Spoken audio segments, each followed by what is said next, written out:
Hare Krishna, welcome to this episode of Bhagavad Gita. Today's verse is Bhagavad Gita chapter 4, text 18. Karma, Akarma and Vikarma. Om Namo Bhagavate Vasudevaya. Om Namo Bhagavate Vasudevaya. Om Namo Bhagavate Vasudevaya. Om Ajnanatimirandhasya Jnananjana Shalakaya Chakshurunmilitam Yena Tasmai Shri Gurave Namaha. Shri Chaitanya Manobhishtam Sthapitam Yena Bhutale Swayam Rupaha Kadamahyam Dadati Swapadantikam Vandeham Shri Guru Shri Yutapadakamalam Shri Gurun Vaishnavamscha Shri Rupam Chagrajatam Sahagana Raghunathanvitam Tam Sajivam Sadvaitam Savadhutam Parijana Sahitam Krishna Chaitanya Devam Shri Radha Krishna Padan Sahagana Lalita Shri Vishakhanvitamscha He Krishna Karuna Sindho Dinabandho Jagatpate Gopesha Gopika Kanta Radha Kanta Namostute Tapta Kanchana Gaurangi Radhe Vrindavaneshwari Vrishabhanusute Devi Pranamami Haripriye Vanchakalpatarubhyascha Kripa Sindhubhya evacha Patitanam Pavanebhyo Vaishnavebhyo Namo Namaha Namo Om Vishnupadaya Krishna Presthaya Bhutale Srimate Bhaktivedanta Swaminiti Namine Namaste Saraswati Deve Gauravani Pracharine Nirvishesha Shunyavadi Paschatya Deshatarine Jai Shri Krishna Chaitanya Prabhu Nityananda Shri Advaita Gadadhar Shri Vasadi Gaura Bhakta Vrinda Hare Krishna Krishna Krishna Hare Hare Hare Rama Rama Rama Hare Hare. So welcome back to this Bhagavad Gita series, and today's topic is Karma, Akarma and Vikarma. Chapter 4, text 18 of Bhagavad Gita. So we'll chant the word to word. Please repeat after me, and then after that, line by line as usual. Karmani Akarma Yah Pashyet Akarmani Cha Karma Yah Sah Buddhiman Manushyeshu Sah Yuktah Kritsna Karma Krit. So sometimes devotees pronounce this wrongly as Krishna. It is Kritsna. Kritsna means all, So line by line. Karmanya karma yah pashyed Akarmani cha karma yah Sabuddhiman manushyeshu Sayuktah kritsna karma krit. Karmanya karma yah pashyed Akarmani cha karma yah Sabuddhiman manushyeshu Sayuktah kritsna karma krit. Karmanya karma yah pashyed Akarmani cha karma yah Sabuddhiman manushyeshu Sayuktah kritsna karma krit. So this is a very elaborate topic. In fact, these few verses started on Sunday and all the way through, I think about until almost 4:33, are all about the action, how to act, So this is a very elaborate topic, and today we will take a deep dive into this. Alright, so translation and purport by His Divine Grace A.C. Bhaktivedanta Swami Srila Prabhupada Ki Jai. Translation: one who sees inaction in action and action in inaction is intelligent among men, and he is in the transcendental position, although engaged in all sorts of activities. It's very interesting, right? One who sees inaction in action and action in inaction. So, purport: a person acting in Krishna consciousness is naturally free from the bonds of karma. His activities are all performed for Krishna, therefore, he does not enjoy or suffer any of the effects of work. Consequently, he is intelligent in human society, even though he is engaged in all sorts of activities for Krishna. Akarma means Akarma means without reaction to work. The impersonalist ceases fruitive activities out of fear, so that the resultant action may not be a stumbling block on the path of self-realization. But the personalist knows rightly his position as the eternal servitor of the Supreme Personality of Godhead. Therefore, he engages himself in the activities of Krishna consciousness. So, did you understand that? The impersonalist ceases fruitive activities out of fear. He stops to act because he thinks action is the cause of all problem. So, the solution is not to act anymore. But that is like becoming a stone, a non-living entity. So, actually it is kind of a suicide, spiritual suicide, that to shun away from action. But the personalist knows rightly his position as the eternal servitor of the Supreme Personality of Godhead. Therefore, he engages himself in activities of Krishna consciousness. Because everything is done for Krishna, he enjoys only transcendental happiness in the discharge of this service. Those who are engaged in this process are known to be without desire for personal sense gratification. The sense of eternal servitorship to Krishna makes one immune to all sorts of reactionary elements of work. The sense of eternal servitorship to Krishna makes one immune to all sorts of reactionary elements to work. Now, that's the end of the purport, but we want to understand this in great detail. See, the last verse, if you remember, you see, 4.16, the translation: even the intelligent are bewildered in determining what is action and what is inaction. Now I shall explain to you what action is, knowing which you shall be liberated from all misfortune. And the next verse as well. The intricacies of action are very hard to understand. Therefore, one should know properly what action is, what forbidden action is, and what inaction is. See, although it is said that even the most intelligent cannot understand, it is said here that one should know properly. Bodhavyam should be understood. You see, how many times bodhavyam? Karmano hyapi bodhavyam, bodhavyam cha vikarmanaha, akarmanascha bodhavyam gahana karmano gati. So, if it is not understood even by the most intelligent person, how can we understand? So, that is the descending process. Avaroha pantha. Pantha means the path. Aroha pantha, avaroha pantha. That means, aroha pantha means the ascending process. What is the ascending process? The ascending process is the imperfect process, like what the scientists do or the philosophers of this world. What is that? Okay, I have, with my sensory perception, I have this much knowledge now.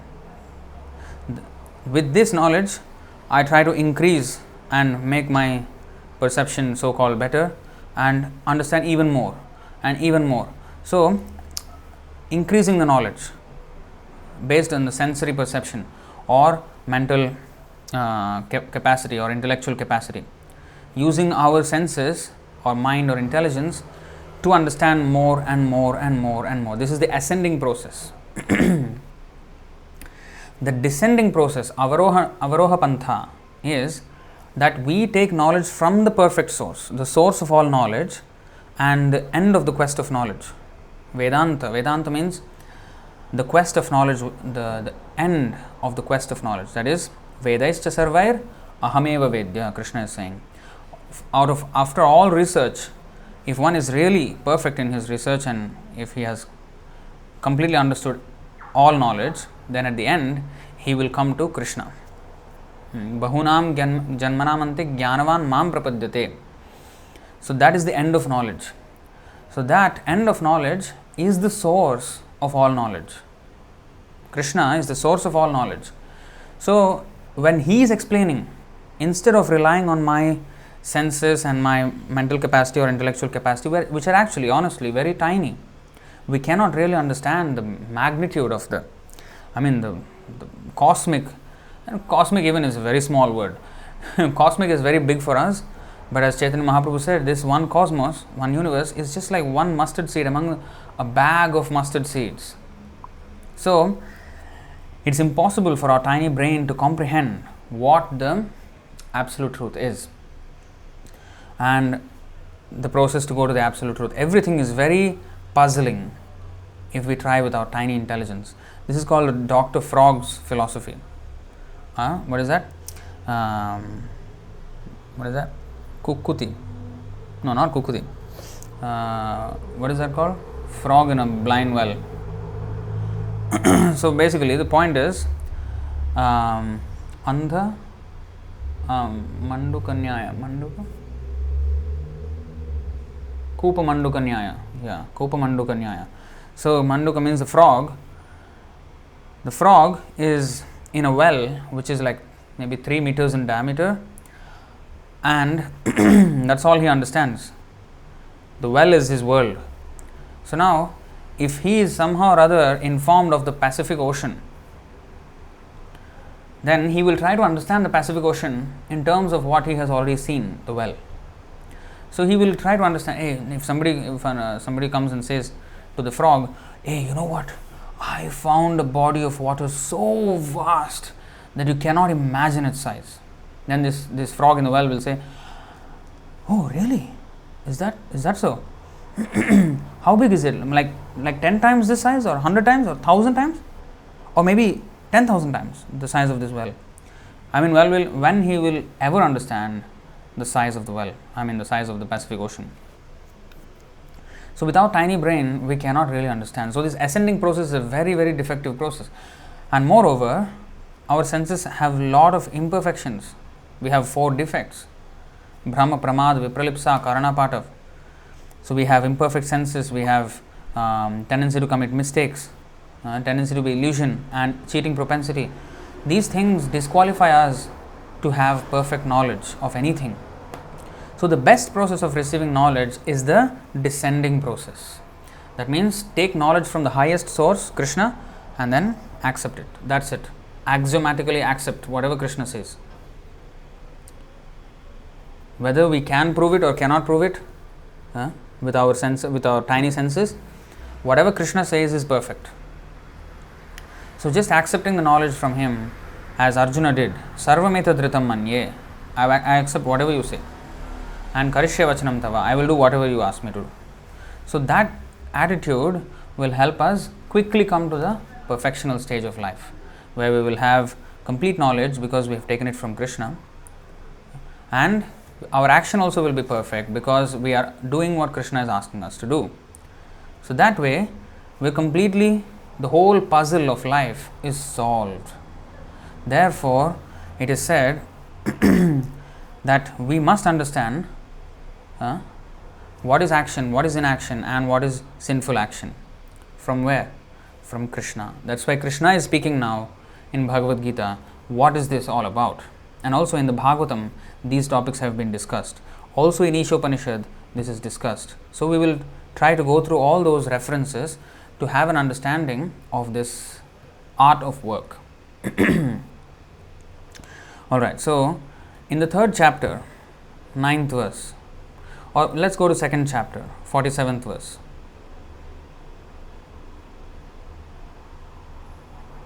You see, कर्मण्येवाधिकारस्ते मा फलेषु कदाचन मा कर्म फल हेतुर्भूर्मा ते संगोस्त्वकर्मणि. Krishna is saying, you have a right to perform your prescribed duty, but you are not entitled to the fruits of action. Never consider yourself the cause of the results of your activities, and never be attached to not doing your duty. This is very puzzling for many people. How to do like this? We are supposed to do our work, but we are not entitled to the fruits of action, and we cannot consider ourselves the cause of the results of the activities, and at the same time we should not be attached to not doing your duty. That means we have to still do our duty. So how is this even possible? So this is to be understood. If you take Krishna out of the equation, there is no way we can do it actually. Therefore, this is a puzzle for them, because they don't have Krishna in their understanding. Because they try to remove Krishna from the equation, they never come to a positive conclusion about anything. So that is clarified in the 3rd chapter, 9th verse. Yagyarthat karmanonyatra lokoyam karma bandhanah tadartham karma kaunteya mukta sangah samachara. Work done as a sacrifice for Vishnu has to be performed. Otherwise, work causes bondage in this material world. Therefore, O son of Kunti, perform your prescribed duties for his satisfaction, and in that way you will always remain free from bondage. So this is where it comes, the solution. Srila Prabhupada gave the example of a cashier in a big establishment. Now, the cashier is counting money, and he or she is counting so much money, but she is not the cause of that money. The owner is, because of his business plan and because of his execution, he is the owner, and so she is working, but she is not the cause of that work, because the money that actually came is not because of the cashier. So she is not the cause of the work, and although she is counting maybe thousands and millions of dollars maybe, but none of that belongs to her, right? So this, and she is not the owner. Like if you see before this verse 247, she has the right to perform the prescribed duty, but you are not entitled to the fruits of action. None of the money she can take. The fruits of action, now she has counted, okay, this much. Now what about that? What to do with that? No, that's not her business. That the owner will decide. So the owner will decide what to do with that money. Similarly, everything that we as a devotee does, he understands that Krishna is the owner, I am not. So that's how we should live, and not entitled to the fruits of action. Never consider yourself the cause of the results of the activities, and never be attached to not doing your duty. The cashier has to still do his duty. He has to still count. But at the same time, the money is not his. He did not cause the money to come. And he cannot take any of that money. You see that? So in this way, we have to be working for Krishna. So if that owner, see, if now try to understand that the cashier, if the owner is not, if she doesn't understand that there is an owner for all this money, and she tries to put some in her pocket, then she will be criminally liable. She will be charged for theft. So we cannot really do activity in this way unless we accept the supremacy of the Supreme Lord. If suppose there is no owner for the company, and if she is just counting, on whose order is she counting, and whose is it? Everything becomes very puzzling. But if the owner is known, okay, now everything is clear. It's like that. So this art of work cannot be done without accepting the supremacy of Krishna, and therefore it is said yagyarthat karmanonyatra.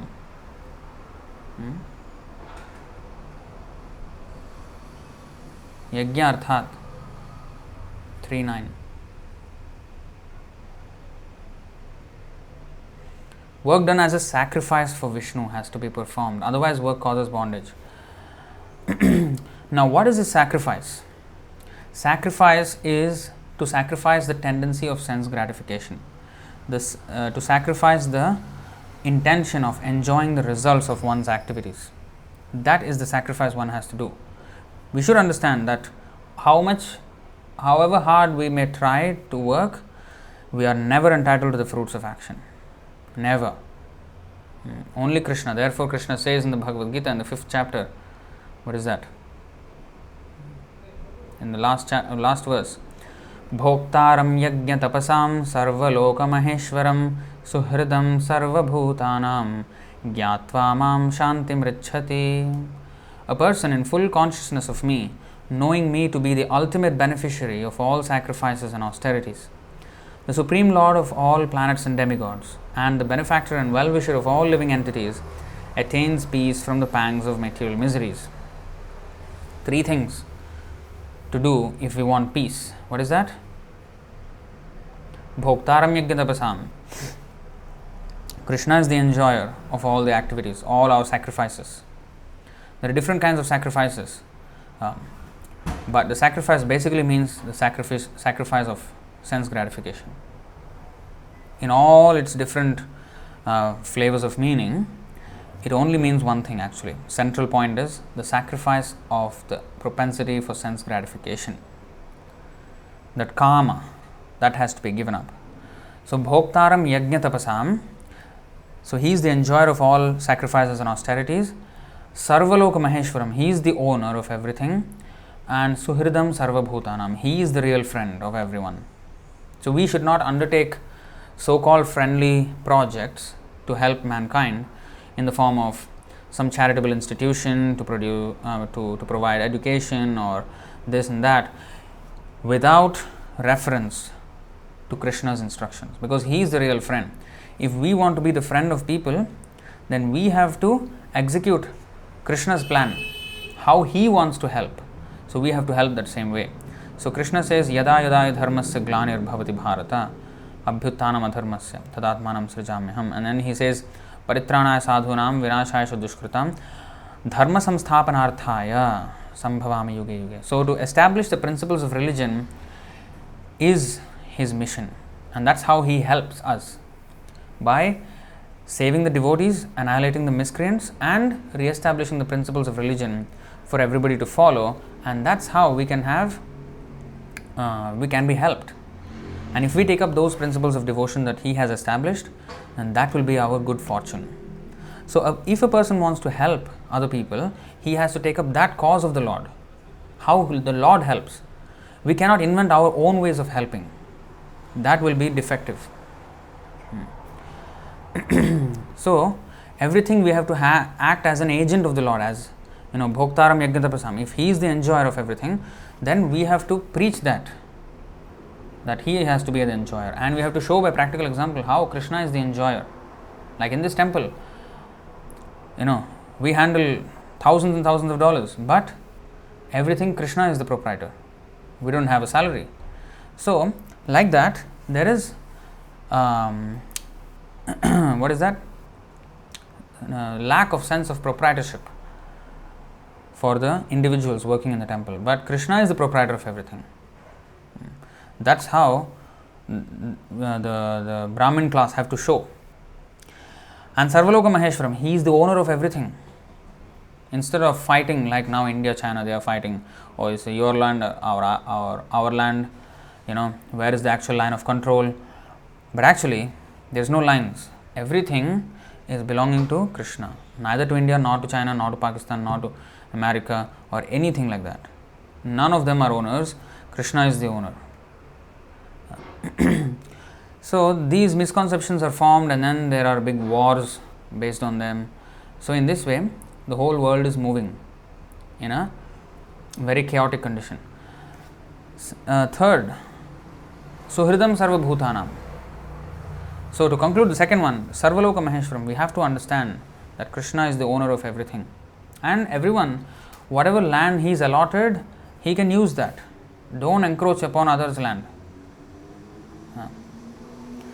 Because whatever given by Krishna, just be contented with that, and make the population God conscious. But that is completely out of the question nowadays. Simply fighting only. Next, Suhridam Sarva Bhutana means he is the friend. So every so-called charitable or benevolent activity that is undertaken should be undertaken according to the intentions of Krishna. We have to execute the intentions of Krishna. In that way, we are really helping the people, and we also are making no reaction for ourselves because we are acting on behalf of Krishna, just like that cashier. So now, so this is the understanding. Then there can be peace, and this is same thing is explained also in the Ishopanishad. We have learnt in the Ishopanishad series that we have done. In the first verse itself, first and second verses and third verse. Ishavasyam idam sarvam yatkincha jagatyam jagat tena tyaktena bhunjitha magridha kasya sriddhanam. Everything animate and inanimate that is within the universe is controlled and owned by the Lord. One should therefore accept only those things necessary for himself, which are set aside as his quota, and should not accept other things, knowing well to whom they belong. So to whom they belong? They belong to the Supreme Lord. So we have to acknowledge the ownership of the Lord and accept only those things necessary for himself. And one should not accept other things, knowing well to whom they belong. You see this now. Second verse. Kurvanneveha karmani jijivishe chatam samaha evam tvainanya thetosti na karma lipyate nare. One may aspire to live for hundreds of years if he continuously goes on working in that way. For that sort of work will not bind him to the law of karma. See? Now here is Akarma. This is Akarma. That means we have to accept the supremacy of the Lord and work just for our necessities, and then that's it. Rest all endeavors should be for satisfying the Lord. And that sort of work will not bind him to the law of karma. There is no alternative to this way for man. And to maintain our body, we may have to work a little bit, and then, that is necessary, especially for grihasthas. Now, Srila Prabhupada gives the example of maybe a spare, not a spare part, a part of a machine. For the part to work properly in cooperation with the machine, the part has to be oiled and properly maintained. So that oiling and maintenance is the maintenance of this body. So we have to work, just as the part works in cooperation with the whole machine, we have to work in cooperation with the Lord. And to do so, this body that is given to us is an instrument. It's a part of the big machine of the Lord.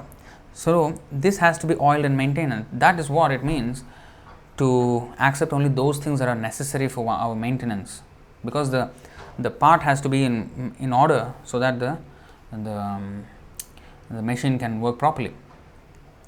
So similarly, of course, Krishna can always work without any of us. But the thing is, for us, machine, that is in all dead matter. But we are not just machines. We have more. We have consciousness. So for us, Krishna is infinite. He doesn't need any of our help. But when we cooperate with his enjoyment, then we can also enjoy with Krishna. So the idea of enjoyment is never negated. The desire to enjoy is not wrong.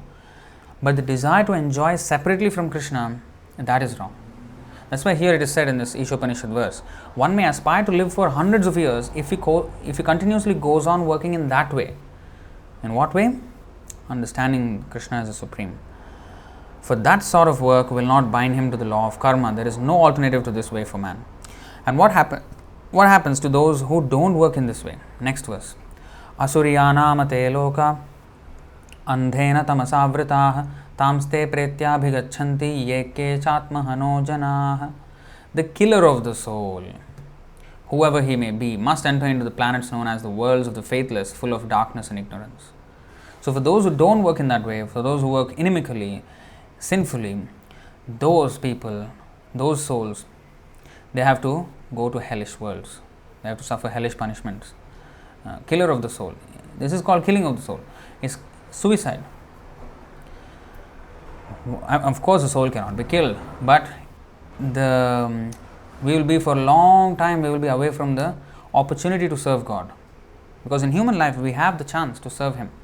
And if we throw this opportunity away by not engaging in devotional service, and more so, even worse, committing sinful activities, then what chance do we have You see? So therefore, we have to act properly. We have to act properly. And that is exactly what is stated in the 16th chapter. Oh. Actually, before even we go to the 16th chapter, okay, we'll go to the 16th, then we'll come back to the 4th. Because in the 4th chapter, there is more elaboration on this. यह शास्त्र विधिम उत्सृज्य वर्तते कामकारतः न स सिद्धिमवाप्नोति न सुखम न पराम गतिम. He who discards scriptural injunctions and acts according to his own whims attains neither perfection nor happiness nor the supreme destination. So this is what happens if we give this is Vikarma. Nothing, in no sphere we will have any success. You may say, Prabhu, but they are very successful, sometimes, the sinful people. That is not success. They are just enjoying the success of the pious activities that they did previously. But those who are committing sinful activities, they don't have happiness. Success means you must be happy. Not just these external acquisitions. That's not success. Success means whether one is happy. Na sa siddhim avapnoti, na sukham, na param gatim. So he is not happy, he does not get the desired supreme destination, and he gets neither perfection in this life also. Now, the others who actually follow the Vedic injunctions, 1624, Tasmat Shastram Pramanam te Karya Akarya Vyavasthitao Gyatva Shastra Vidhanoktam Karma Kartum Iharhasi. One should therefore understand what is duty and what is not duty by the regulations of the scriptures. Knowing such rules and regulations, one should act so that he may gradually be elevated. What is duty and what is not duty, both we must understand. Not that we should understand only what is duty. We should also understand what is wrong, what we should not do. But from where we should learn? We should learn from Krishna. What is correct and what is wrong. And then we should apply ourselves to the right action. So the right action means it should not produce any reaction in this material world, and that is Akarma. Now, this Akarma, we will try to understand more.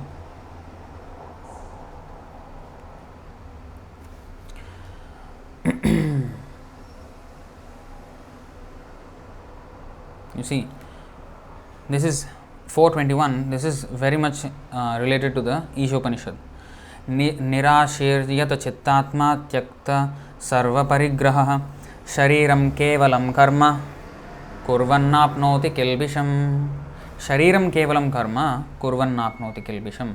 Such a man of understanding acts with mind and intelligence perfectly controlled, gives up all sense of proprietorship over his possessions, and acts only for the bare necessities of life. Thus working, he is not affected by sinful reactions. So if we work just for our bare necessities of life, we are not implicated in sinful reactions. Now, as we know, there is always some kind of a fault in every work. The only way we can purify the work of such fault is by offering the results to Krishna. Whatever work that may be, even if it's apparently sinful. But especially for devotees, they should work in such a way that it is not directly implicated in sin. Of course, every work is somehow or other connected to some sinful activity in this material world, especially so in Kali Yuga. But a devotee, as Srila Prabhupada said, satovritte. Satovritte means to follow in the footsteps of predecessor acharyas, but also another meaning is that satovritte means he should accept a means of livelihood which is in the mode of goodness as much as possible. Like, for example, if a devotee has to work as a delivery man for McDonald's and he's just earning for his bare necessities of life, so is he being implicated in karma? Of course, yes. So therefore, a devotee, although he is working for bare necessities of life, he should still work in a work that is not directly connected with sinful activities.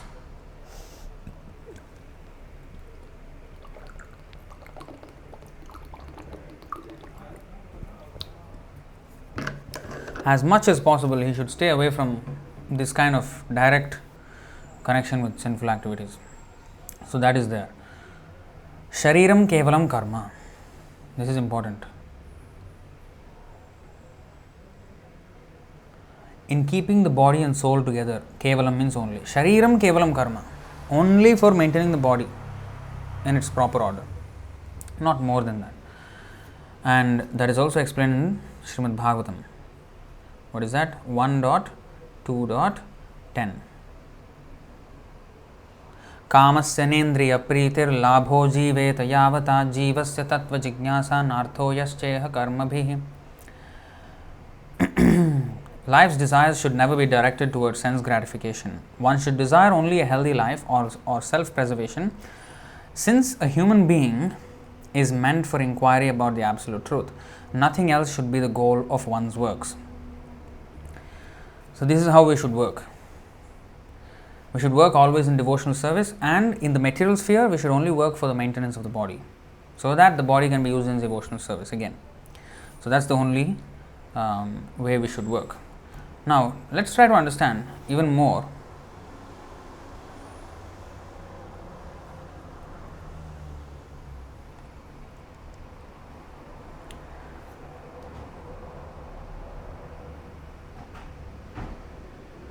This 11.3.43 is a very interesting verse, and the purport also. There are some what is that? Acharya's explanation there. Shri Avirhotra Uvacha Karma Karma Vikarmeti Vedavado na Laukikaha Vedasya Cheshvaratmatvat Tatra Muhyanti Surayaha.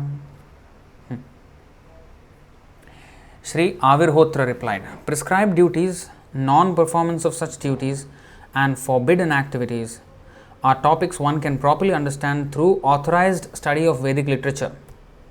This difficult subject matter can never be understood by mundane speculation. The authorized Vedic literature is the sound incarnation of the personality of Godhead Himself. See, the authorized Vedic literature is the sound incarnation of the personality of Godhead Himself, and thus Vedic knowledge is perfect, because Krishna is perfect and His sound incarnation is also perfect. Every incarnation of His is perfect. Even the greatest learned scholars are bewildered in their attempts to understand the signs of action if they neglect the authority of Vedic knowledge. This is very important. Like, for example, let's take veganism. Veganism, their intention is good. They don't want to commit any suffering. They don't want to commit any violence towards animals. Although that's a good intention, but because they don't take support from Vedic references, they come to a faulty conclusion that cow milk is not meant for humans. This is not correct. Krishna showed. See, our thing is not to understand by logic. They put logic. They try to explain by logic that, you see, every species drinks its own mother's milk. Why we should drink another species' milk? That's their understanding. Yes, although every species may do that, but for humans it's different. And the cows, if they're properly taken care of with love and affection, they will produce far more milk than the slaughterhouse production they're trying to do. So the whole point is, cow's milk is good for human brain substance. To understand spiritual matter, we have to also take milk. That is important. Of course, not too much, just a little bit. Like Shukadeva Goswami, he used to go from house to house, and in one day he will only drink as much milk as can be fit in the palm of his hands, and that's it. He will drink that, and that's it. That's for the whole day, his sustenance. So the milk is a food which has all nutrients inside the milk. So it's a miracle food, in fact. And also, apart from this, it develops finer tissues in the brain. Srila Prabhupada explained this. And that will help us in understanding Krishna consciousness. And Krishna also set the example how he drank milk and ate butter, ate yogurt. He showed by example. So any right and wrong, you see, that's why it is said, Even the greatest learned scholars are bewildered in their attempts to understand the science of action if they neglect the authority of Vedic knowledge. These people, they don't refer to Vedic knowledge. They just have their own ideas. But it is full of sin also, because they are eating plants, and plants also have life, and they are killing them. So there is also sin. Life is a life, whether it's a plant or animals. They say, oh, plants don't have a central nervous system like the animals do. It's completely bogus. You think nervous system is only when you see nerves like what we have. This is a very defective idea. Everybody has feelings. Even a tree has feelings. Tree also cries. So everybody has feelings. And for some vegetables you have to uproot the vegetables, like carrots or potatoes, or even harvesting. The crops have to be cut. So there is violence involved. How can we just by adopting one kind of activities, we cannot become Naishkarmya or devoid of sin by material adjustment like this. It can only be done with scriptural understanding and following such rules. Only on the authority of Krishna, if we work, then only we can come out of this cycle of bondage of work. And that is called Naishkarmya or Akarma. So you see, this is very nicely explained here.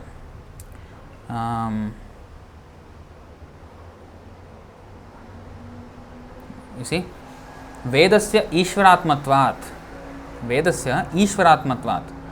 Vedas are coming from the personality of Godhead Himself, therefore they are non-different from Him. Vedo Narayana Sakshat. Alright? Now, in the Srimad Bhagavatam, here there is a reference in the purport.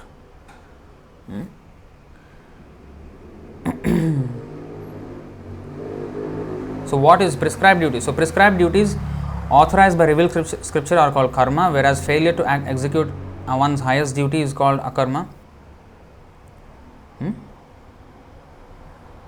Well, the highest duty is actually also akarma. Here I don't know why they are translated like this. Anyway, the performance of forbidden activities is called vikarma. Thus, karma, akarma and vikarma are established by authorized explanations of Vedic literature. They cannot be ascertained merely through mundane exercises and logic. In the Srimad Bhagavatam 6.16.51, the Lord says, Shabda Brahma Param Brahma Mamobhe Shashvati Tanu. I am the form of the transcendental vibrations of the Vedas such as Omkara and Hare Krishna Hare Rama. And I am the supreme absolute truth. These two forms of mine, namely the transcendental Vedic sound and the eternally blissful spiritual form of the deity, are my eternal forms. They are not material. It's a very important verse actually. Let's go there, because there also is an explanation. Okay, before we go there, we will see some other references here in the purport. You see, 6.140, Vedo Narayana Sakshat Swayambhur Iti Shushruma. The Vedas are directly the Supreme Personality of Godhead Narayana and are self-born. This we have heard from Yamaraj, 6.140. In the Purusha Sukta, Rig Veda Mandala 10, Sukta 90, Mantra 9, it is stated, Tasmad Yagnat Sarvahutah Rachasamani Jagnire Chandagum Se Jagre Tasmat. From him, Yajna, came all sacrificial offerings, hymns of invocation and songs of praise. Look at that. From him, Yajna, that means Vishnu, came all sacrificial offerings, hymns of invocation and songs of praise. That means the words describing Krishna is also Krishna. It came from him. So they are non-different from him. This is in the Purusha Sukta. All the mantras of the Vedas come from the Lord. And in the Bhagavad Gita also he says, Pranavas Sarva Vedeshu. Why we are talking about this? Why the Vedas? We are talking about Vedas now. We are supposed to talk about karma and akarma. Yes. So how can we understand what is karma, akarma, vikarma? Only through the statements of the Vedas. Otherwise we cannot understand. That's the whole point here. So therefore we have to understand what is in the Vedas. What is karma, what is akarma, what is vikarma. Now, Srila Bhaktisiddhanta Saraswati Thakur makes a very interesting point. Srila Bhaktisiddhanta Saraswati Thakur has pointed out that in the material world, which is controlled by the illusory energy of the Lord, a particular sound vibration is discarded after describing its object. But on the spiritual platform called Vaikuntha, nothing is ever lost, and thus Shabda Brahma, or the personality of Godhead in his form as transcendental sound, is eternal. Very important. Why this is everything else is a material vibration, whereas Hare Krishna mantra is a spiritual vibration.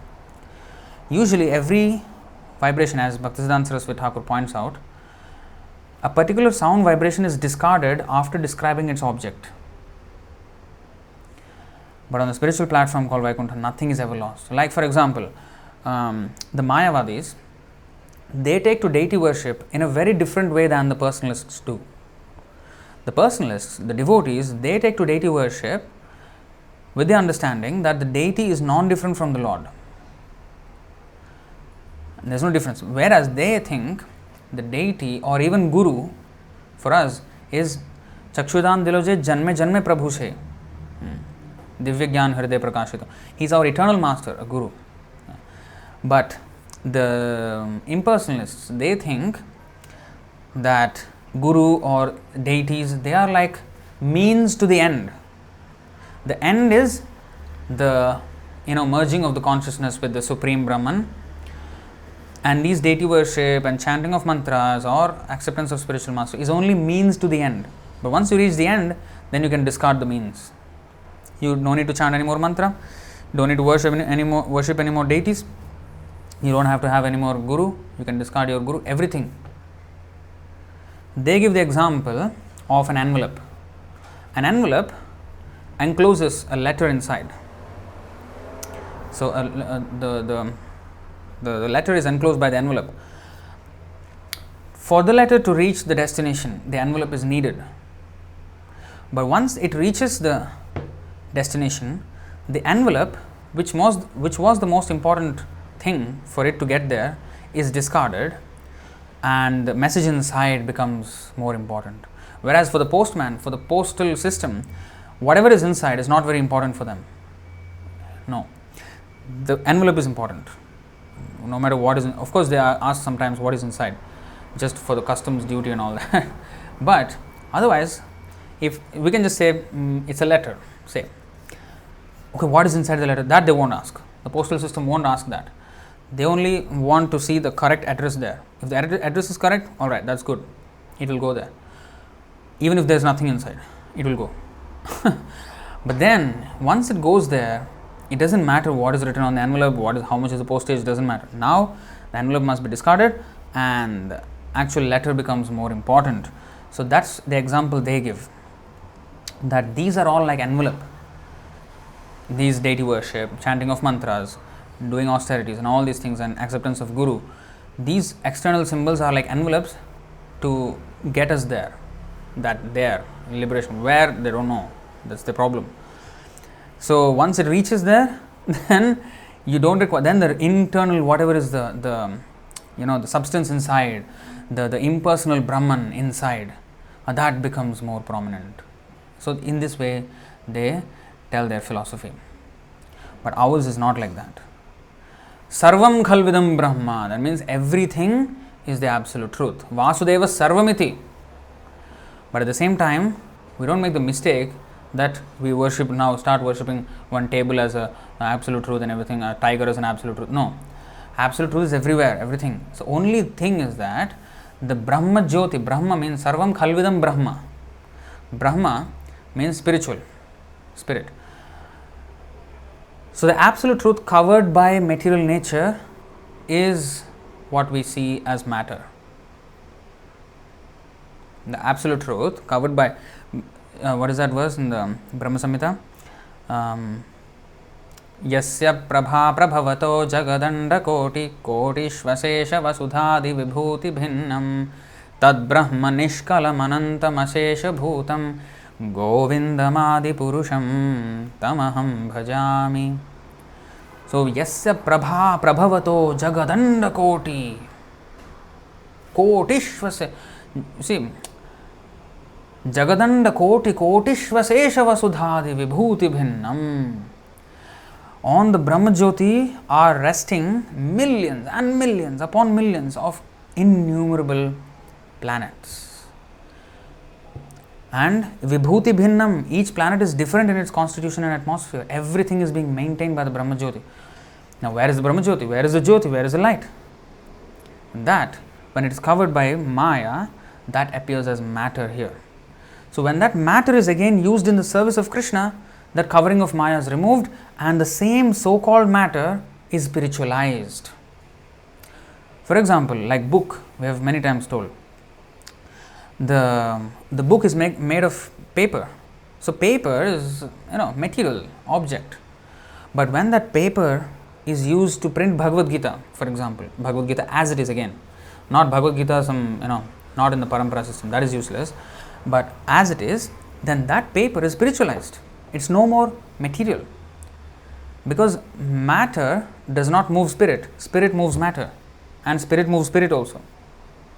Like Krishna is moving us, in different ways. So, spirit is the source of motion or inspiration. So, how can a material book inspire us spiritually? How can it make us more spiritual? Like Prabhupada always said, life comes from life. Life doesn't come from matter. And real life means to be Krishna conscious. Pran achejar, she hetu prachar. Those who have life, they can preach. So, otherwise, without Krishna consciousness, Bhagavad Bhakti Hinasya, Jati Shastram, Japas, Tapaha, Apranasya hi dehasya, Mandanam Lokaranjanam. There are decorations on a dead body. Everything that we do in this world that is devoid of Bhagavad Bhakti Hinasya, that is a decoration on a dead body. Real life means Krishna consciousness. So, Krishna consciousness is real life. So, how can a material paper inspire real life of Krishna consciousness in our hearts? It's impossible. Matter cannot move the spirit. That means the paper is no more material. That book is no more material. It's spiritual. It's spiritualized. Because it is used in the service of Brahmarpanam, Brahmahavir, Brahmagno, Brahmana Hutam, Brahmaivatena Gantavyam. Gahana, what is that? I forgot the last word. Let's go. 424 of Bhagavad Gita.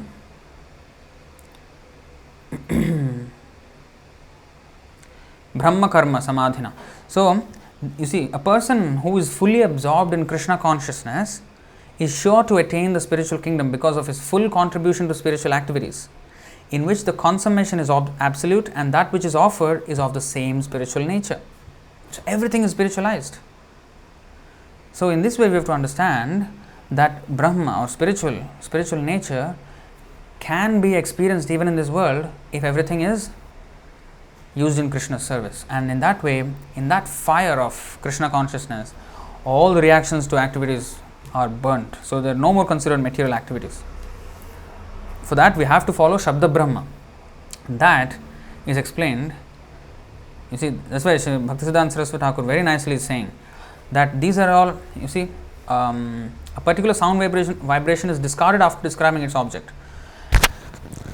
That's the Mayavadis say, right? Because they consider the deity is material. See, a particular sound vibration is discarded after describing its object.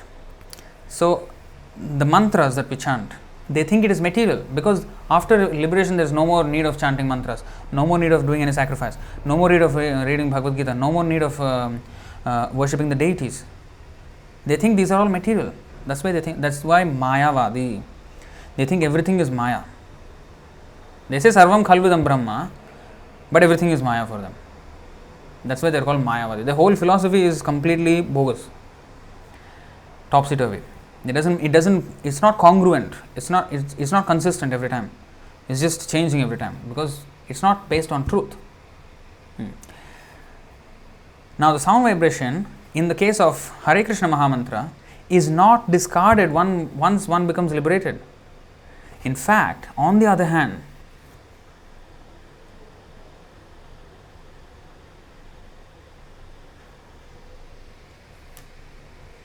you see this? Sri Sri Chaitanya Charitamrita Madhyalila 23.18 and 19. On the contrary, you see what is here? Kshantir avyartha kalatvam viraktirmana shunyata asha bandhak samutkantha nama gane sada ruchihi. And Chaitanya Mahaprabhu also said Kirtaniya sada harihi. Satatam kirtayanto mam ananyas chintayanto mam. What is this? The more one is liberated, the more one engages in devotional service, the more taste one has for devotional service, the more taste one has for chanting the holy name. Then asaktisthad gunakhyane pritistadvasatithale ityadayo anubhavasyur jata bhavankure jane. When the seed of ecstatic emotion for Krishna fructifies, the following 9 symptoms manifest in one's behavior: forgiveness, concern that time should not be wasted, detachment, absence of false prestige, hope, eagerness, a taste for chanting the holy name of the Lord, attachment to descriptions of the transcendental qualities of the Lord, affection for those places where the Lord resides, that is a temple or a holy place like Vrindavan. These are all called anubhava, subordinate signs of ecstatic emotion. They are visible in a person in whose heart the seed of love of God has begun to fructify. So in fact, like they say, oh, we have to stop everything after we reach perfection. Here, perfection means that you cannot stop. Nama gane sada ruchihi. You just cannot stop. And that's exemplified in this verse by Rupa Goswami. Oh.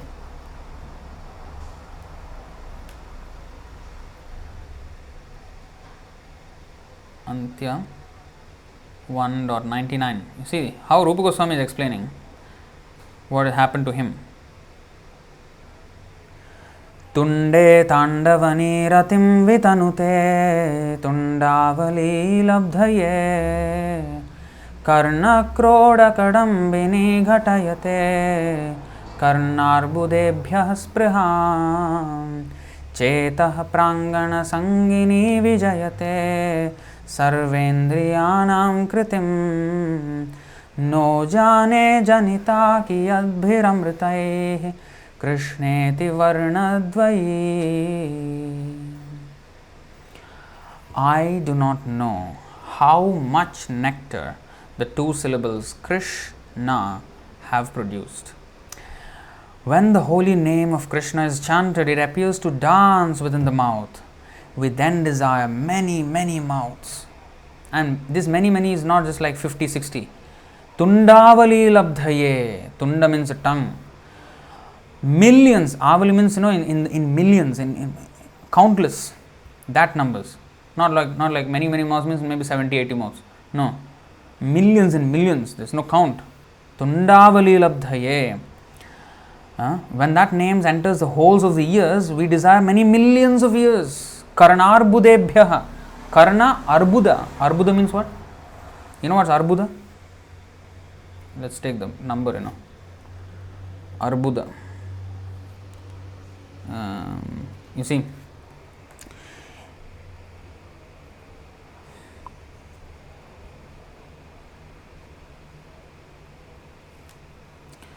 dasha, 10, hundreds, shata, thousands, sahasra, 10,000s, ayuta, 100,000s, laksha. 10 times laksha is niyuta. 10 times niyuta is koti. 10 times koti is arbuda. That means arbuda means 10 million. Sorry, koti is 10 million. Arbuda means 100 million. Karnarbudebhyah spriham. He's signifying in millions of numbers. That means, in other words, when the name of Krishna is chanted, one tongue, I don't feel one tongue is enough to chant his name. It is so tasty. When something is like really tasty, have you ever, I don't know, I have never really experienced something as tasty as you would want. I hope I had 5 tongues to taste it, But here, you see the expression. That means you can see the excitement in the heart of Rupa Goswami, that he wants millions in this hundreds and hundreds of millions and trillions of tongues and ears. He says 2 ears are not enough for hearing the holy name. 1 tongue is not enough to chant the holy name. Just like the gopis are saying, this blinking of the eyes, what is this? What kind of creation is this? They started to abuse the creator. What nonsense creator, foolish fellow, doesn't know how to create. With 4 brains he created, 4 heads Brahma he created, and then the gopis are saying he doesn't know how to create. A foolish creator. See, he created these eyes with these eyelids which are blocking our vision of Krishna for that moment. brief moment, and that is intolerable. You see how they are so eager to see Krishna. Similarly, Rupa Goswami is eager to hear the holy name and chant the holy name. This is called Namagana Sada Ruchi. This is called spiritual sound, Shabda Brahma, which is not finished when it reaches the destination, or when it reaches the desired, or when the desired object is understood. If one understands Krishna, it is not that, okay, now I have come to Krishna, now I no need to chant. One of the ISKCON gurus apparently told that he is now liberated and he doesn't need to chant anymore. That means it's Mayavadi philosophy. Here, how clearly it is said, one reaches Krishna, he wants to chant even more. Anandambudhi vardhanam pratipadam purnamrita swadanam. It's not that after you reach and then whole ocean becomes dry. What is that? So that is spiritual. Real Shabda Brahma means that, spiritual. It is never exhausted. When that name enters the holes of the ears, we desire many millions of years, and when the holy name dances in the courtyard of the heart, it conquers all the activities of the mind, and therefore all the senses become inert. This is from the Vidagdha Madhava of Rupa Goswami. How nicely he is explaining. This is Shabda Brahma. Now, therefore, we see that newspapers, which are all material sounds, material subjects, yesterday's newspaper is today discarded. It is used for packing paper or any other use, but no more. That words in the newspaper don't make any more sense. Finish. That paper, it can be used for, like a, packing paper, to make sure, it's like so that the impact won't be very hard. Like that it can be used, or it can be, in India, everywhere, that bhelpuri, jhalmuri, bhelpuri, they will, pack in this, this cone of a paper, and then they eat from that. That's all, finish. That is what it is used for. But nobody does that with Bhagavad Gita. Why? Because how many hour times you read, that many times you will understand more and more meanings, more and more depth. That is called Shabda Brahma. It is never finished. We can never say, Prabhu, I have read Bhagavad Gita, I have finished my study of Bhagavad Gita. We can never say that. I have finished my study of Bhagavatam. We can never say that. Repeated readings will still give more and more enthusiasm. It doesn't die off. This is called Shabda Brahma. So that is what Bhaktisiddhanta Saraswati Thakur is talking about. A material sound vibration is discarded after describing its object, but spiritual sound will be repeated even more and even more and even more.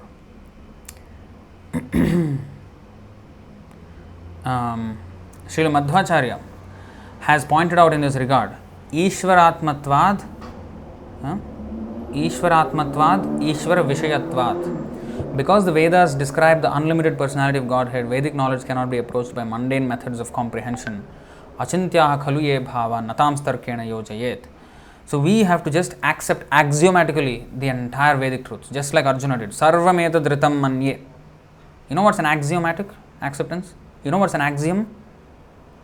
Axiom means it is truth, but there is no other proof for it, but everybody knows it's true. For example, how to say? From in mathematics, we were taught this. Between 2 points, only one line can be drawn. There cannot be more than one line that touches 2 points, 2 given points. If there are 2 points, only one line can be drawn through both the points. And if there is 1 point, there are infinite number of lines that can be drawn through that 1 point. This is what I learned from my secondary school, I'm telling. That's an axiomatic truth. It's a truth. Everybody knows it's truth. But how to prove it? You draw and that's the proof. There's no other way to prove it. That is the proof. So similarly, man is mortal is a truth. There's no proof that, if you want to prove that man is mortal, then you have to actually search every man, every single human being on earth, which is not possible. You have to go to every forest and search out all the tribals, every person. And once you are searching and searching, suppose you have finished this area and now you are going to the next area. Now here in this area again, some people are born, some people died. So, if you want to test every single human being to find out if any one of them is immortal, then this theory may be wrong. I have to make sure every single man is mortal. Go on searching every single human being. But that's not possible.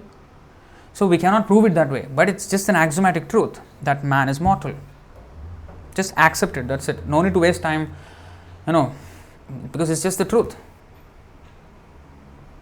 There may be, without proper understanding, just with our own senses, if you see, yes, all the people around us, yes, are dying, maybe they will die, but maybe there is a possibility of a person who does not die. If I have this thought, then I will go on searching and searching and searching. The only way I can prove that maybe there is a person who will not die is that I have to just touch every single human being. I have to just go, and even if I go to him, how am I going to prove it that he is not going to die? So it's a futile attempt, basically. The best way to do it is axiomatically accept it, man is mortal. That's it. Because Shastra says, Jatasya hi dhruvo mrityur, dhruvam janma mritasya cha. The other axiomatic truth is, those who have died will take birth again. That part we don't even know. So even this we don't know. Yeah, we have been seeing everybody dying. So that's why we tend to accept, okay, yeah, it's true. But we don't have a proof. Now the persons who are living, maybe there is a chance that they won't die. And that's actually the way the scientists are trying to prolong life and trying to be immortal. Some stem cell research here and there. They're trying to do something to, make this life immortal. Hiranyakashipu also tried his best. These scientists are nowhere compared to him. He did in a much better way, still he failed. So, it's a waste of time, such attempts.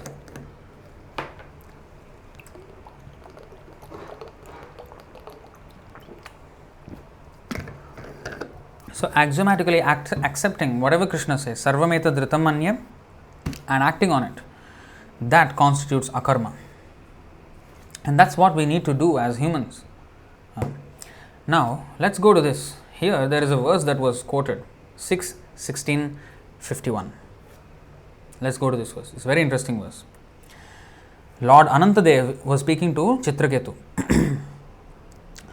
Aham vai sarva bhutani bhutatma bhutabhavanah shabda brahma param brahma mamobhe shashvati tanu.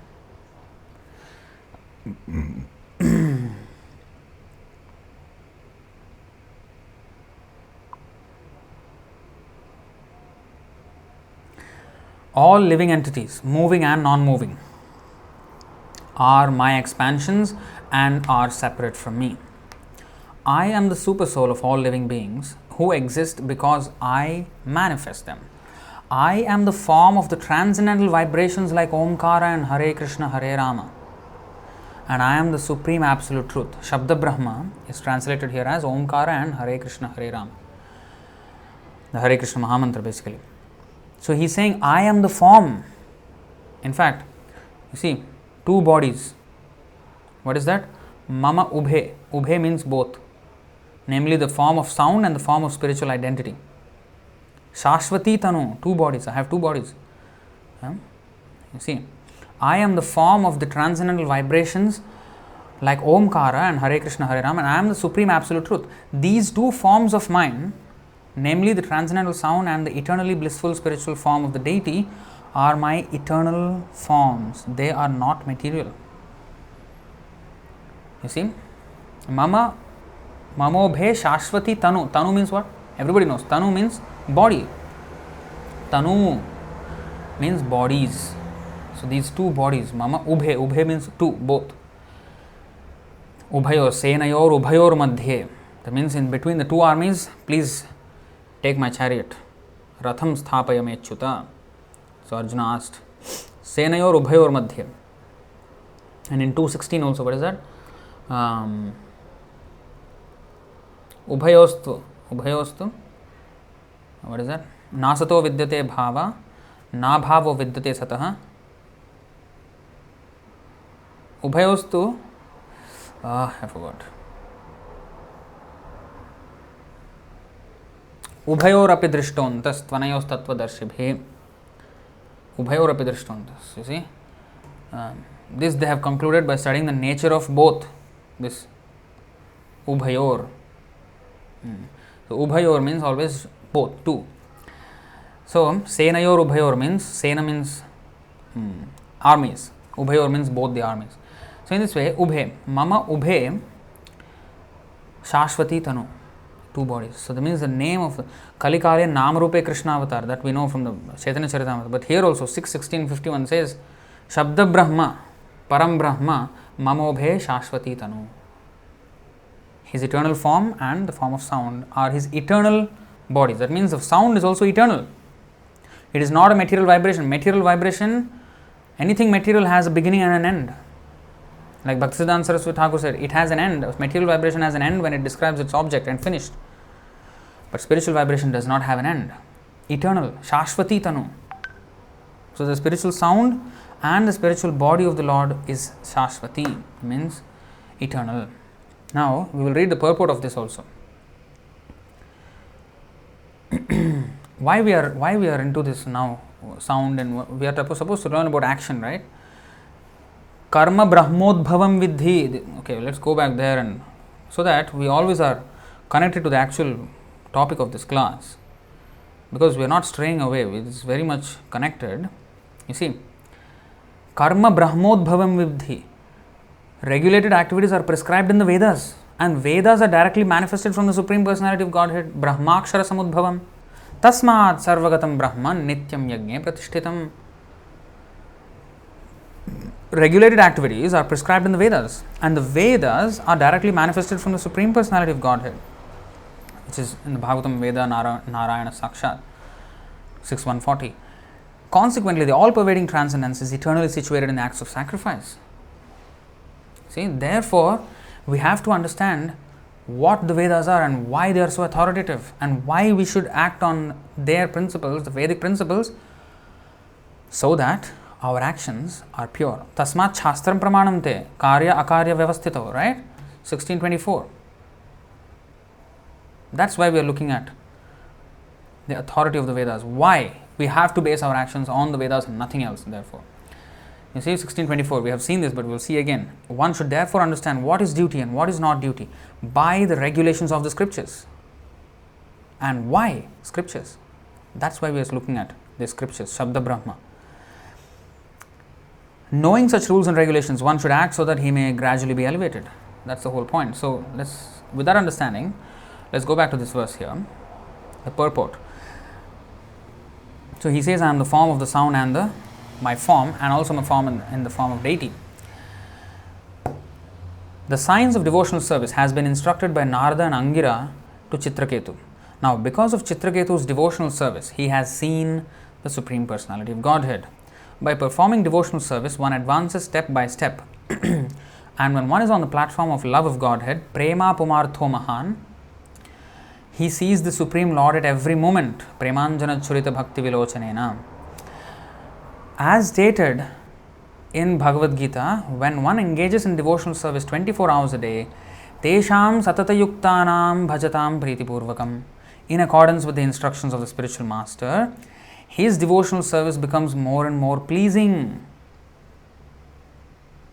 Means you see, in the beginning the devotional service is not pleasing, because there are so many rules, I have to give up my meat, cannot drink coffee, I cannot drink tea, cannot intoxicate, cannot associate with women, illicit sex and gambling.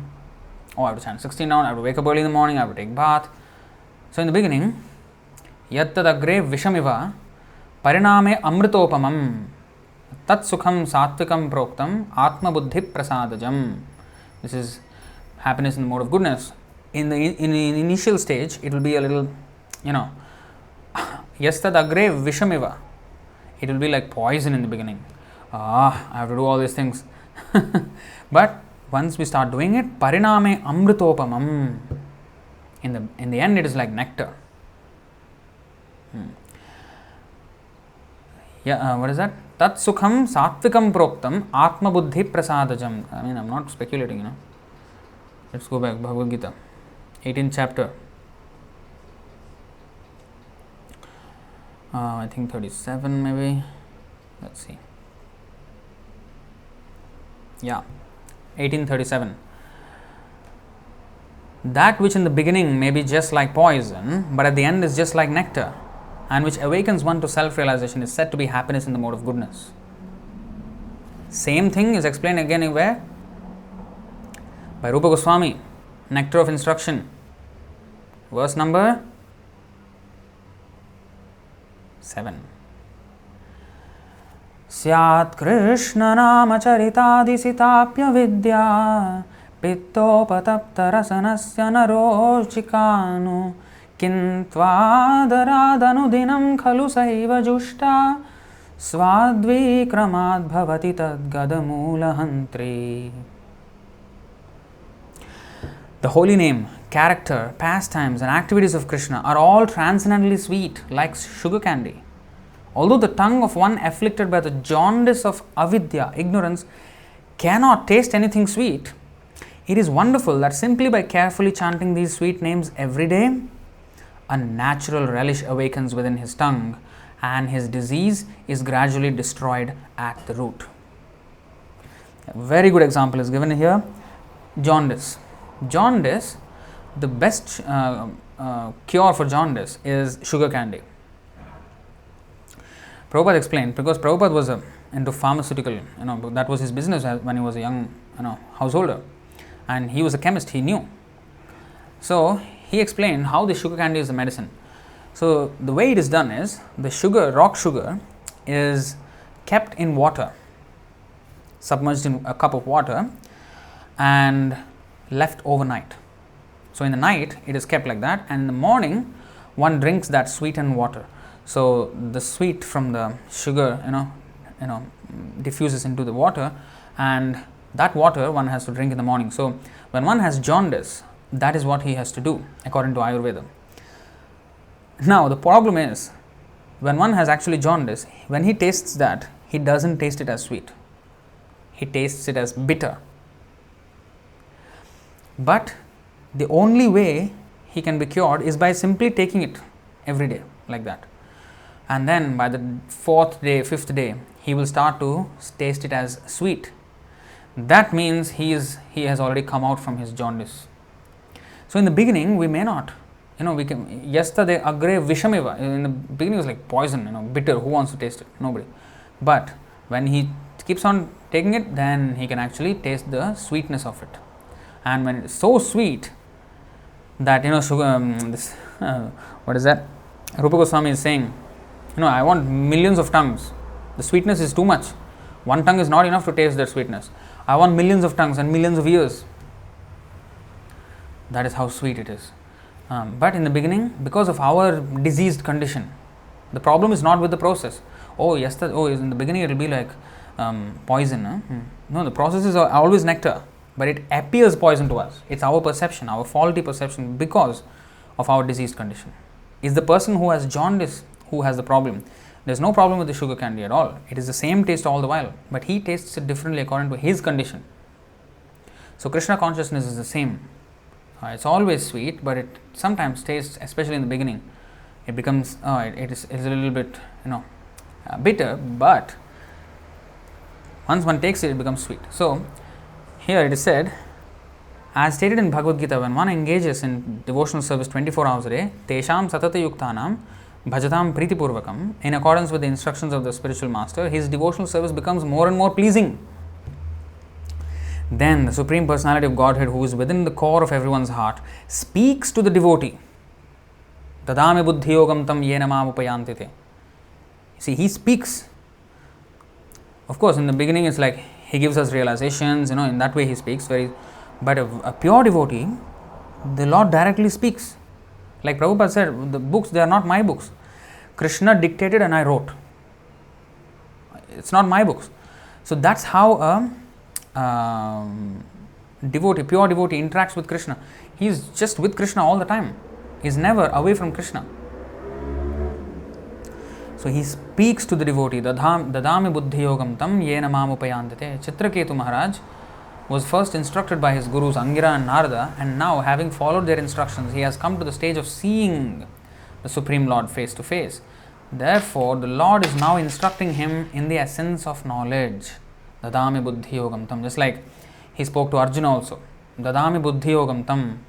I will give you the buddhi yoga, the intelligence, how to come to me. That's what he spoke, the Bhagavad Gita.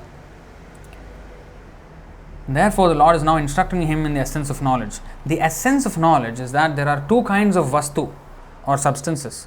One is real and the other, being illusory or temporary, is sometimes called non-factual. One must consider these two kinds of existence. The real tattva or truth consists of Brahman, Paramatma and Bhagavan. As stated in Srimad Bhagavatam 1.2.11, Vadanti Tattvavidas Tattvam Yajnanam Advayam Brahmeti Paramatmeti Bhagavaniti Shabdyate. Learned transcendentalists who know the absolute truth call this non-dual substance Brahman, Paramatma and Bhagavan. The absolute truth exists eternally in three features. Therefore, Brahman, Paramatma and Bhagavan combined are the substance. The categories of emanations from the non-substance are two: activities and forbidden activities. Now, karma and vikarma are both material activities. Karma is sanctioned activity, sanctioned in the Vedas, for materialistic pious results, and vikarma are whimsical activities against the instructions of the scriptures. Both are material. Both are material though. There are reactions for both. One is good reaction, one is bad reaction, but both are reactions in this material world. Karma refers to the pious life or material activities performed during the day and the mental activities of dream at night. This is called karma. These are more or less desired activities, whether in activities during the day or in the form of mental dreams activities mental activities of dreams at night. These are more or less desired activities. Vikarma, however, refers to illusory activities which are something like the will o' the wisp.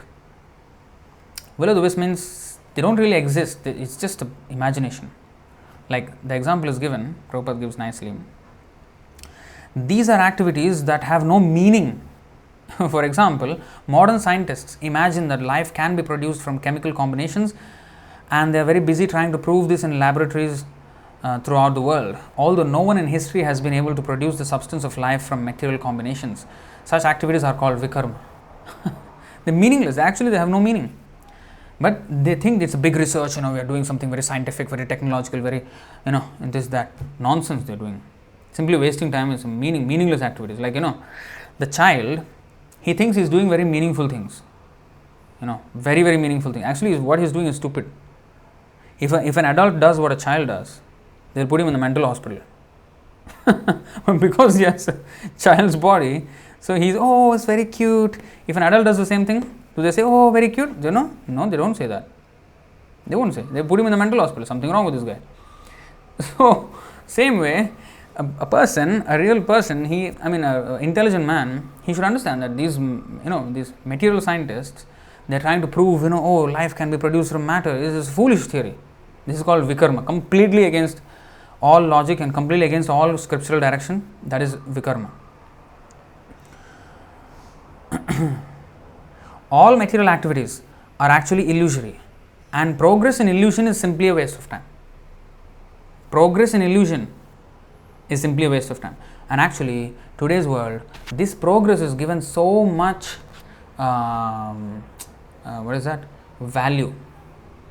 So much value is given to actually meaningless things. See, the progress in illusion is simply a waste of time. These illusory activities are called akarya. That means things that should not be done. Karya, akarya. Karya means duty. Akarya means forbidden activities, things that should not be done. And one must learn of them from the instructions of the Supreme Personality of Godhead, as stated in Bhagavad Gita. Karmano hyapi bodhavyam cha vikarmanah akarmanascha bodhavyam gahana karmano gatihi. The intricacies of action are very hard to understand. Therefore, one should know properly what action is, what forbidden action is, and what inaction is. One must learn of these directly from the Supreme Personality of Godhead, who, as Anantadev, is instructing King Chitraketu because of the advanced stage of devotional service he achieved by following the instructions of Narada and Angira. Now, Herein it is said, Aham vai sarva bhutani. The Lord is everything, sarva bhutani, including the living entities and the material or physical elements. Everything. Vasudeva sarvamiti. Same thing is saying, Aham vai sarva bhutani. As the Lord says in Bhagavad Gita 7.4 and 5, Bhumirapo nalo vayur khammano buddhireva cha ahankara iti yam me bhinna prakritirashtadha apareyam mitastvanyam vidhi me prakritim param jiva bhutam mahabaho yayedam dharyate jagat. Earth, water, fire, air, ether, mind, intelligence and false ego, all these together 8 comprise my separated material energies. Besides this inferior nature, O mighty armed Arjuna, there is a superior energy of mine which consists of the living entities who are struggling with material nature and are sustaining the universe. The living entity tries to lord it over the material or physical elements, but both physical elements and the spiritual spark, we, are energies emanating from the Supreme Personality of Godhead. Therefore, when he says, Aham vai sarva bhutani, everything is me, maya tatamidam sarvam jagadavyaktamurtinaha, that is correct, because everything is his energy, so it's not different from him. See?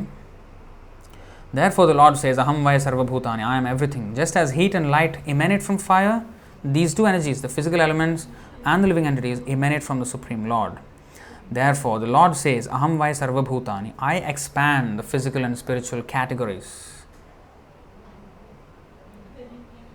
Different energies. Physical category of energy, spiritual category of energy. Spiritual category of energy is superior energy. Aparayam tu vistatsvanyam vidhime prakritim param. Para prakriti. This is apara prakriti, inferior energy. Bhinna prakriti. This is separated energy, material energy. That is the physical energy. Again, the Lord, as the super soul, guides the living entities who are conditioned by the physical atmosphere. Therefore, he is called Bhutatma Bhuta Bhavanaha. That is the verse actually, 6:16, this verse. See, Aham vai sarva bhutani, Bhutatma Bhuta Bhavanaha, Shabda Brahma Param Brahma, Mamobhe Shashvati Tanu. Very important instructions. Therefore, he is called Bhutatma Bhuta Bhavanaha. He gives the living entity the intelligence with which to improve his position so that he may return home back to Godhead, or if he does not want to go back to Godhead, the Lord gives him the intelligence with which to improve his material position. Sarvasya chaham hridi sannivishto matta smritir jnanam apohanam cha vedayasya sarvairahameva vidya vedanta krit veda videva chaham. So, matta smritir jnanam apohanam cha. From Krishna is coming smriti, remembrance, jnanam, knowledge, and apohanam, forgetfulness. That is explained actually here already. So, the Lord gives him the intelligence with which to improve his material position. This is confirmed by the Lord himself in Bhagavad Gita 15.15. We have already chanted that. I am seated in everyone's heart, and from me come remembrance, knowledge, and forgetfulness. From within, the Lord gives the living being the intelligence with which to work. Therefore, the previous verse said that after the Supreme Personality of Godhead endeavors, our endeavors begin.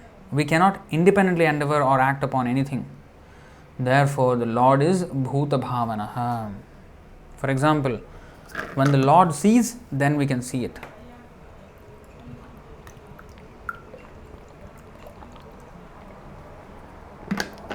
We are always the secondary enjoyer of everything. Always.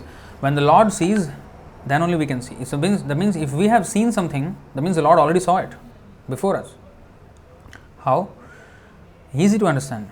Chakshoh suryo ajayata. The sun is his eye. Now when the sun shines, then we can see. Oh, you may say, no, I have lights in my room, I can see. Yeah, but that light, how is the energy coming? If you trace it back, it will go all the way to sun again. Maybe it's a hydroelectricity or whatever. Everything is again dating back to the sun. If you trace it back, it will go back to the sun. So, even the waters, how will the water supply be, water flow is maintained? The rains, the ocean, the evaporation, the clouds and everything is because of the sun again. So, unless the sun sees it, we cannot see it. And sun is an eye of the Supreme Lord. So, in this way, we are always the secondary enjoyer of everything. So, the whole point of offering to the Lord is to understand this thing that I am the secondary enjoyer. I cannot eat first. First Krishna eats and then I eat. I am a secondary enjoyer. I will only take those things that Krishna has eaten. That is prasadam. So in this way, everything, he is the proprietor. I am a servant. Like servant, sometimes the master gives old clothes, to the servant. That is there. So old used clothes, then the servant will happily accept it and use it. So that is exactly what we are trying to do. We enjoy, but secondary, subordinate to Krishna, not independently of Krishna. That is the whole point. That's why it is said, the Supreme Personality. Therefore, the previous verse said that. Let's go to the previous verse. Shri Bhagavan Vacha. Yannāradāngirobhyām te vyāhritam me nushasanam samsiddhosi taya rajan vidyaya darshanācha me.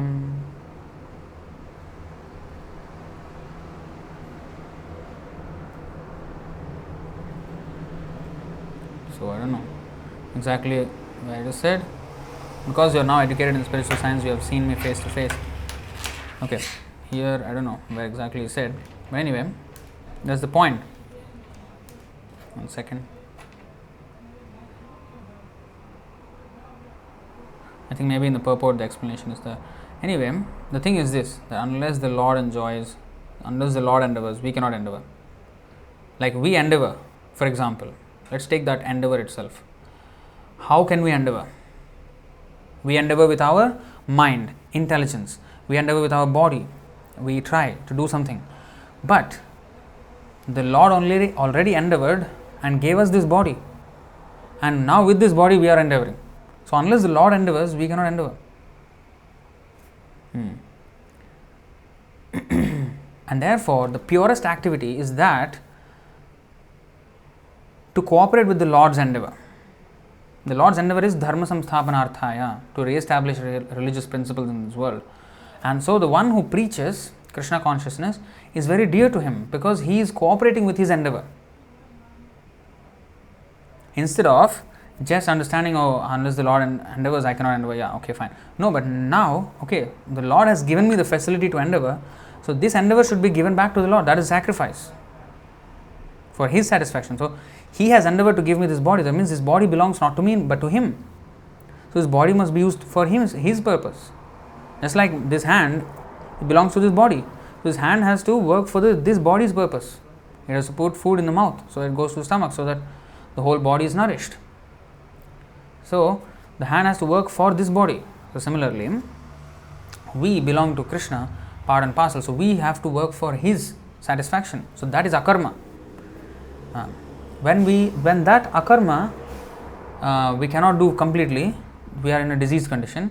And for those people, there are karma. That means Vedic prescribed activities like demigod worship and such. So at least you do something, although you have this material desires, do something at least. So slowly advance to the point where ultimately, maybe after many births, one may come to Akarma platform. Until then, perform karma. That is the whole idea of Vedic literature. Another specific feature of the knowledge given in this verse is that, now this is important, Shabda Brahma is also a form of the Supreme Lord. In his eternal blissful form, Lord Krishna is accepted by Arjuna as Param Brahma, Param Dhama, Pavitram, Paramam Bhavan. So in his eternal blissful form, Lord Krishna is accepted by Arjuna as Param Brahma. A living entity in the conditioned stage accepts something illusory as substantial. This is called Maya or Avidya, ignorance. Therefore, according to the Vedic knowledge, one must become a devotee and one must then distinguish between Avidya and Vidya, which are elaborately explained in the Ishopanishad. We have gone through that. We have done lectures, a series on Ishopanishad recently, and especially the verses starting from 12, 13 and 14. These three verses are about 9, 10, 11 and actually 12, 13, 14 also. 9 to 14 are very important verses about this Vidya and Avidya and Sambhuti and Asambhuti, because that Sambhuti and Asambhuti is based on Vidya and Avidya. So therefore they are related. That means what is absolute and what is not. So what is inferior, what is superior? This is all based on knowledge. So from verses 9 through 14 are very important in Ishopanishad. Everything is important, all the verses. Is 9 to 14 deal with this subject of avidya and vidya. When one is actually on the platform of vidya, he can personally understand the personality of Godhead in his forms like those of Lord Rama, Lord Krishna and Sankarsana. The Vedic knowledge is described as the breathing of the Supreme Lord. What is that verse? In the Vedas it is said that by breathing the Lord has brought the Vedas into existence. Maybe if somebody can find out, they can put in the comments. We will go further. So, therefore the Lord says when He endeavors or breathes, the material universes come into existence. That is also an endeavor. Although it's nothing for Him, it's just breathing. But that is also an endeavor. But by that He is creating these universes. And various activities gradually develop in those universes. The Lord says in Bhagavad Gita, Pranavah sarva vedeshu. I am the syllable Om in all the Vedic mantras. Vedic knowledge begins with the vibration of the transcendental sound Pranava, Omkara. Like Bhagavatam also starts with Om Namo Bhagavate Vasudevaya Janmadyasya Yatonvayad Itaratas Charteshvabhignaswarat. So in that way it goes. The same transcendental sound is Hare Krishna, Krishna Krishna, Hare Hare, Hare Rama, Rama Rama, Hare Hare. Abhinnatvan Nama Namino. There is no difference between the holy name of the Lord and the Lord Himself. So this is a very important verse. See how to understand what is the Vedic knowledge. Now,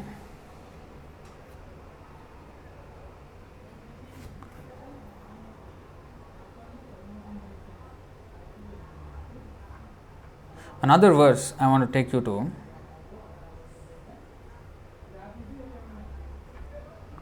is this. There are many verses talking about work. Okay, let's go to another one, which is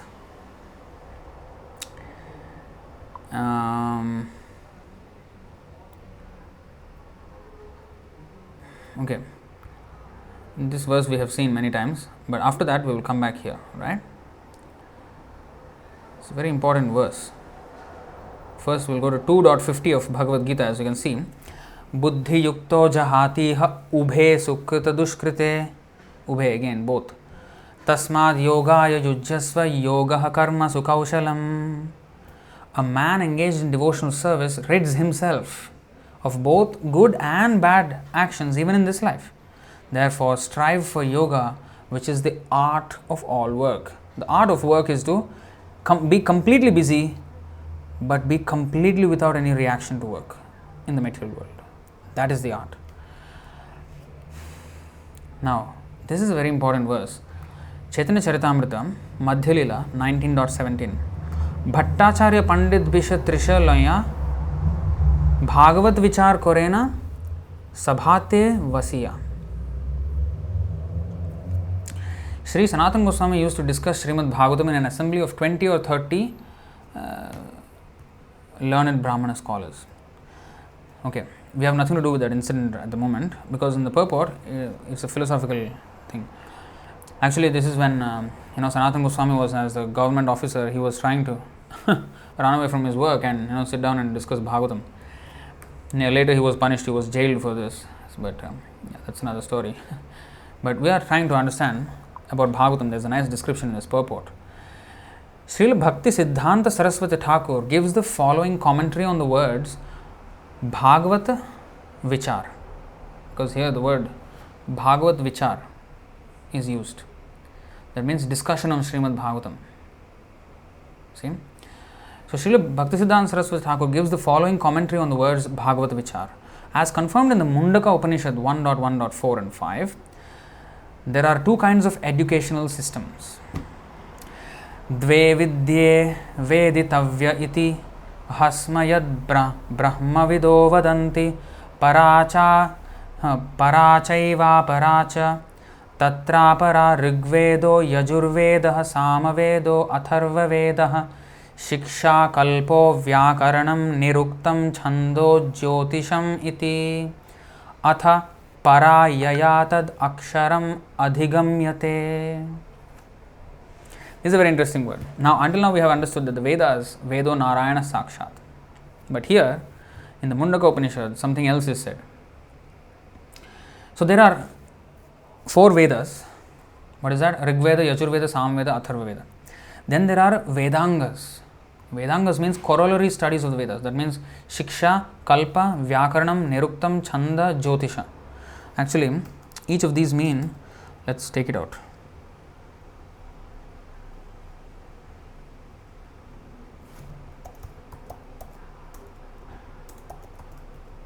I'm going to take it out on the Wikipedia. Actually, there is a description. Okay, good. Okay, good. Now we have to go here.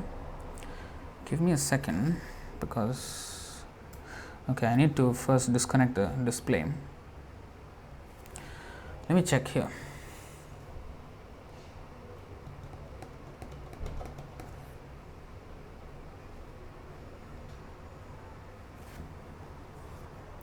Okay, give me just a moment, huh?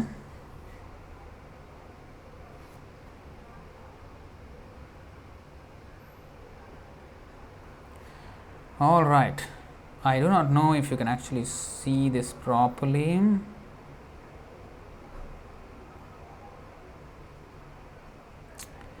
Let's try putting in the display again. This is actually very small for you. It's not really ideal. Maybe we will go to the bigger screen and we will make it visible for you. This is from the Wikipedia actually. Okay.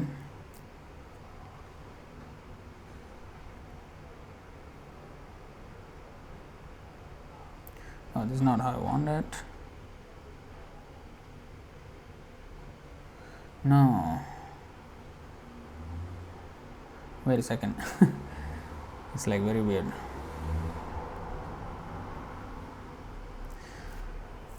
Well, I need to figure out that. But okay, here we go. You see this? Vedangas. Vedangas means the corollary studies of the Vedas. Apart from the 4 Vedas, we have the Vedangas. The Vedanga are 6 auxiliary disciplines of, they say, Hinduism, but in our case Sanatana Dharma, that developed in ancient times and have been connected with the studies of the Vedas. These are Shiksha, phonetics, pronunciation, okay? Alphabet, accent, quantity, stress, melody, and rules of euphonic combination of words during a Vedic recitation.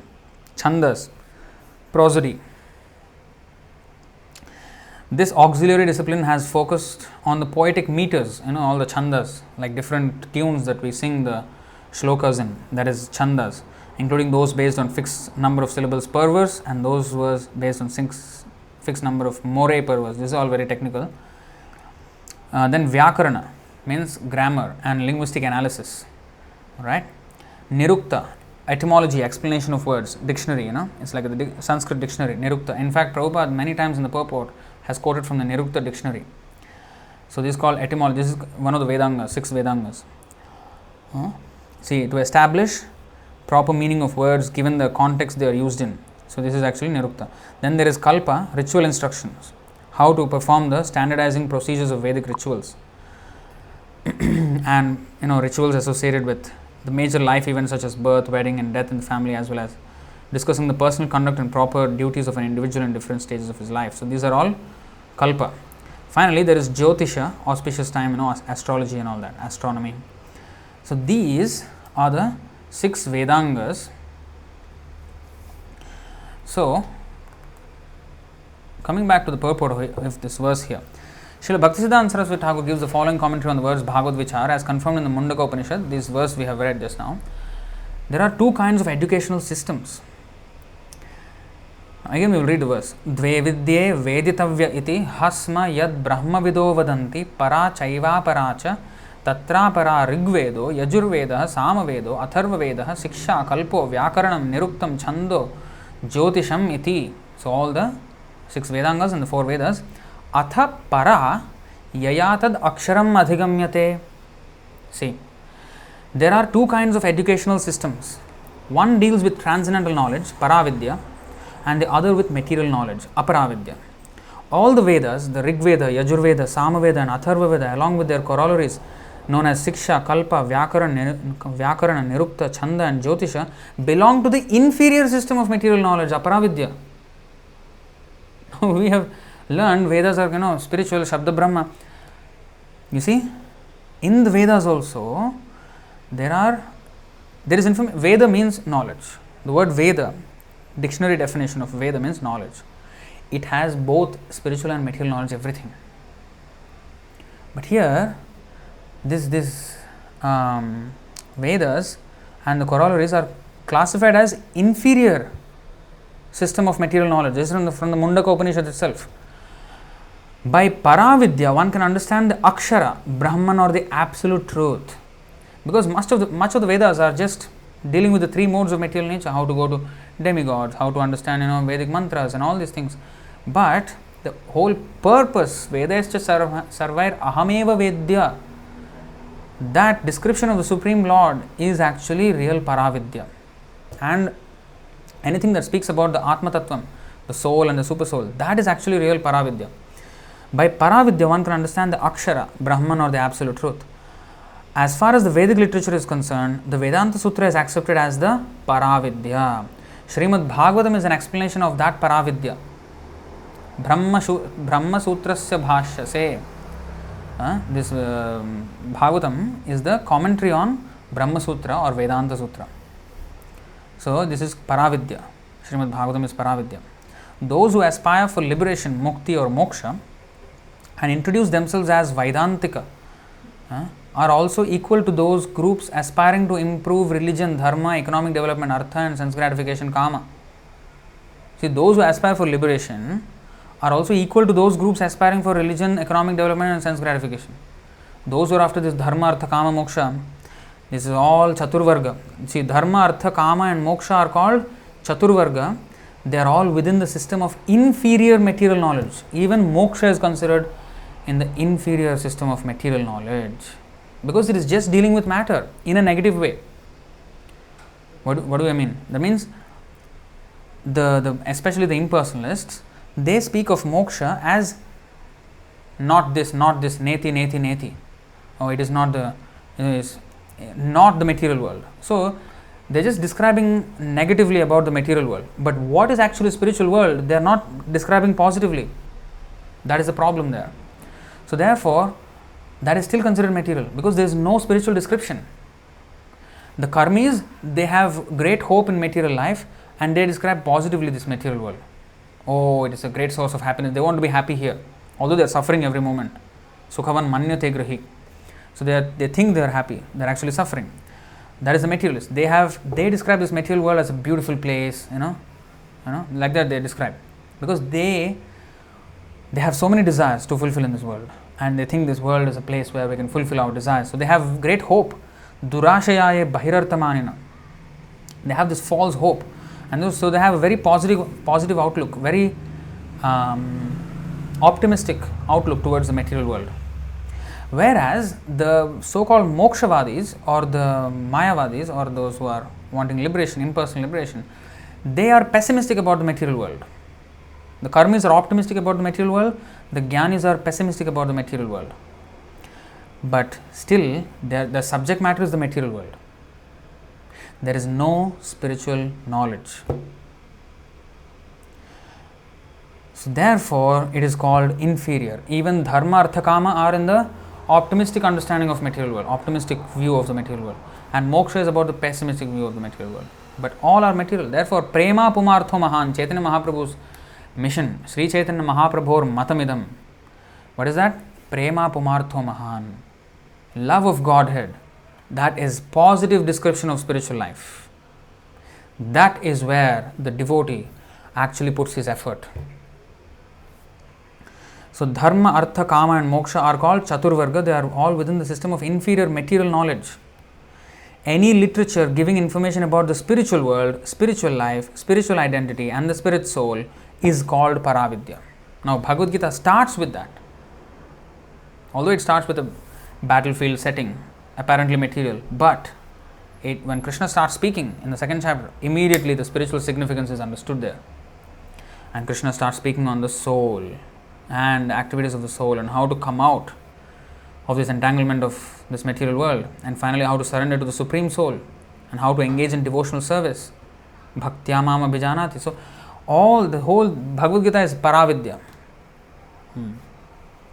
That's why it's more important than all the Vedas, and although it is considered a part of the fifth Veda, which is a lesser important scripture seemingly than the four Vedas, but no, the Bhagavad Gita is actually Sarvopanishado Gavo Dogdha Gopalanandana Partho Vatsaha Sudhir Bhokta Dugdham Gitamritam Mahat.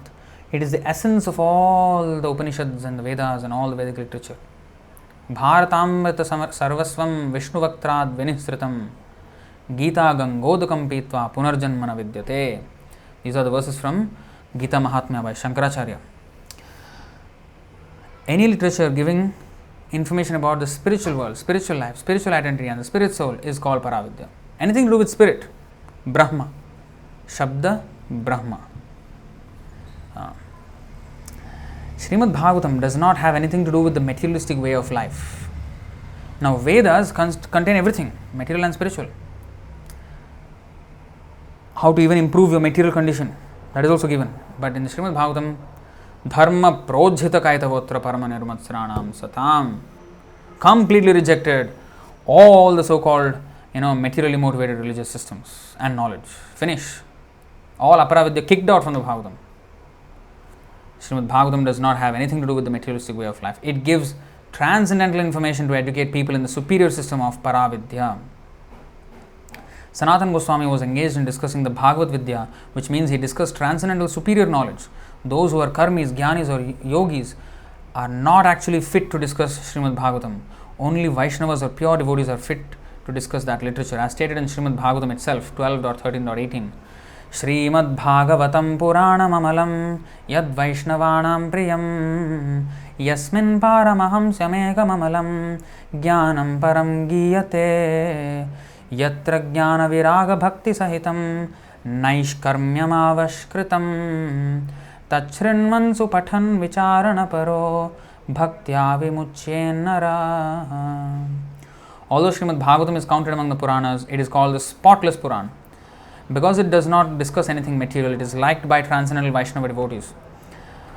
The subject matter found in Srimad Bhagavatam is meant for Paramahamsas, as it is said, Paramo Nirmatsaranam Satam Vedyam. A Paramahamsa is one who does not live in the material world and who does not envy others. In Srimad Bhagavatam, devotional service is discussed to arouse the living entity to the transcendental position of Jnana, knowledge, and Vairagya, renunciation. Vairagya Vidya Nija Bhakti Yoga. As stated in Srimad Bhagavatam, Tachraddhadhana Munayo Jnana Vairagya Yuktaya Pashyantyatmani Chatmanam Bhaktya Shrutagrihitaya. The seriously inquisitive student or sage, well equipped with knowledge and detachment, realizes that absolute truth by rendering devotional service in terms of what he has heard from the Vedanta Shruti. This is not sentiment. Knowledge and renunciation can be obtained through devotional service. Bhaktya Shrutagrihitaya. That is, by arousing one's dormant devotional consciousness, Krishna consciousness. When Krishna consciousness is aroused, it relieves one from fruitive activity for economic improvement and material enjoyment. This relief is technically called Naishkarmya. And when one is relieved, he is no longer interested in working hard for sense gratification. Srimad Bhagavatam is Srila Vyasadev's last mature contribution, and one should read and hear it in an assembly of realized souls while engaging in devotional service. At such a time, one can be liberated from all material bondage. This was the course taken by Sanatana Goswami, who retired from government service to study Srimad Bhagavatam with learned scholars. Of course, there are so many nice instructions actually. All these verses, 6, 8, 1, 14, 8, 3, 11. You can actually go and you can see all these things, but we don't have that much time. So basically, you kind of understand now that karma, akarma and vikarma, and that's why in the Bhagavad Gita, chapter 2, text 45, Krishna said to Arjuna, Traigunya Vishaya Veda Nistraigunya Bhavarjuna Nirdvandvo Nitya Sattvastho Niryoga Kshema Atmavan. See, the Vedas deal mainly with the subject of the three modes of material nature.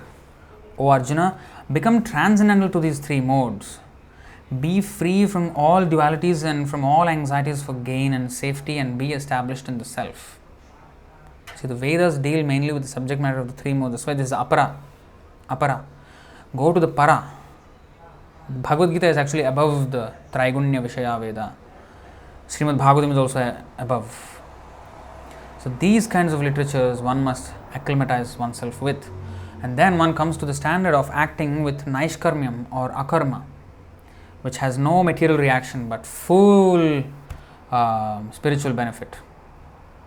When Krishna's satisfaction is the only goal of such activity, that is proper activity of the spirit soul. That is called Naishkarmya or Akarma.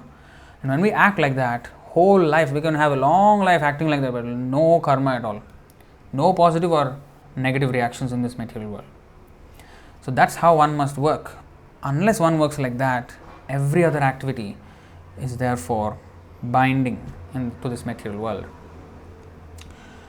We can actually go even more depth, more explanation, but I think you get an idea of it, and you can always, read about it in the Bhagavad Gita and Bhagavatam more, because, every topic can be always expanded to unlimited extents. So, we will stop it here, otherwise, we'll take the questions.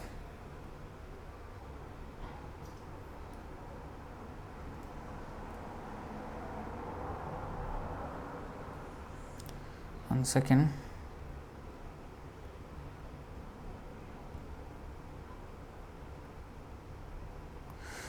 This is good. Wait 1 second. Okay, here it is. I think there is a 315 purport that the Vedas come from the breathing of the Supreme Lord. We'll go there. 315 purport. So that was put in the comments. Thank you for that.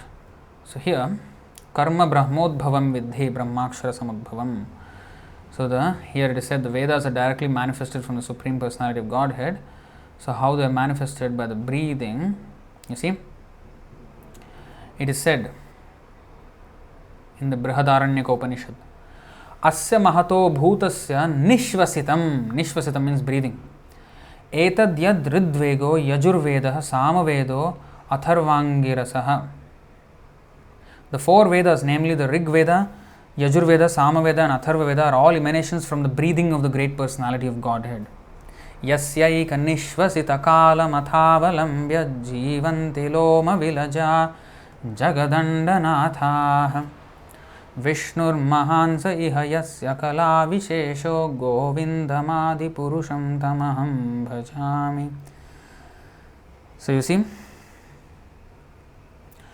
so Nishvasita means breathing. 1 second.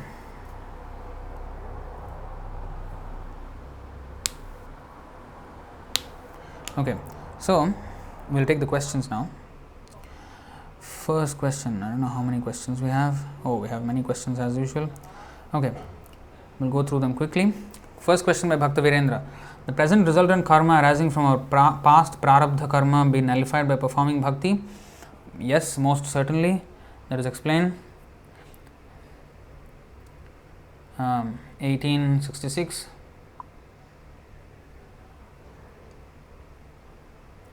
Sarvadharman parityajya mamekam sharanam vraja aham tvam sarva papebhyo mokshayishyami ma suchaha. Abandon all varieties of religion and just surrender unto me. I shall deliver you from all sinful reactions. Do not fear. So, all sinful reactions. What are the sinful reactions? Aprarabdha.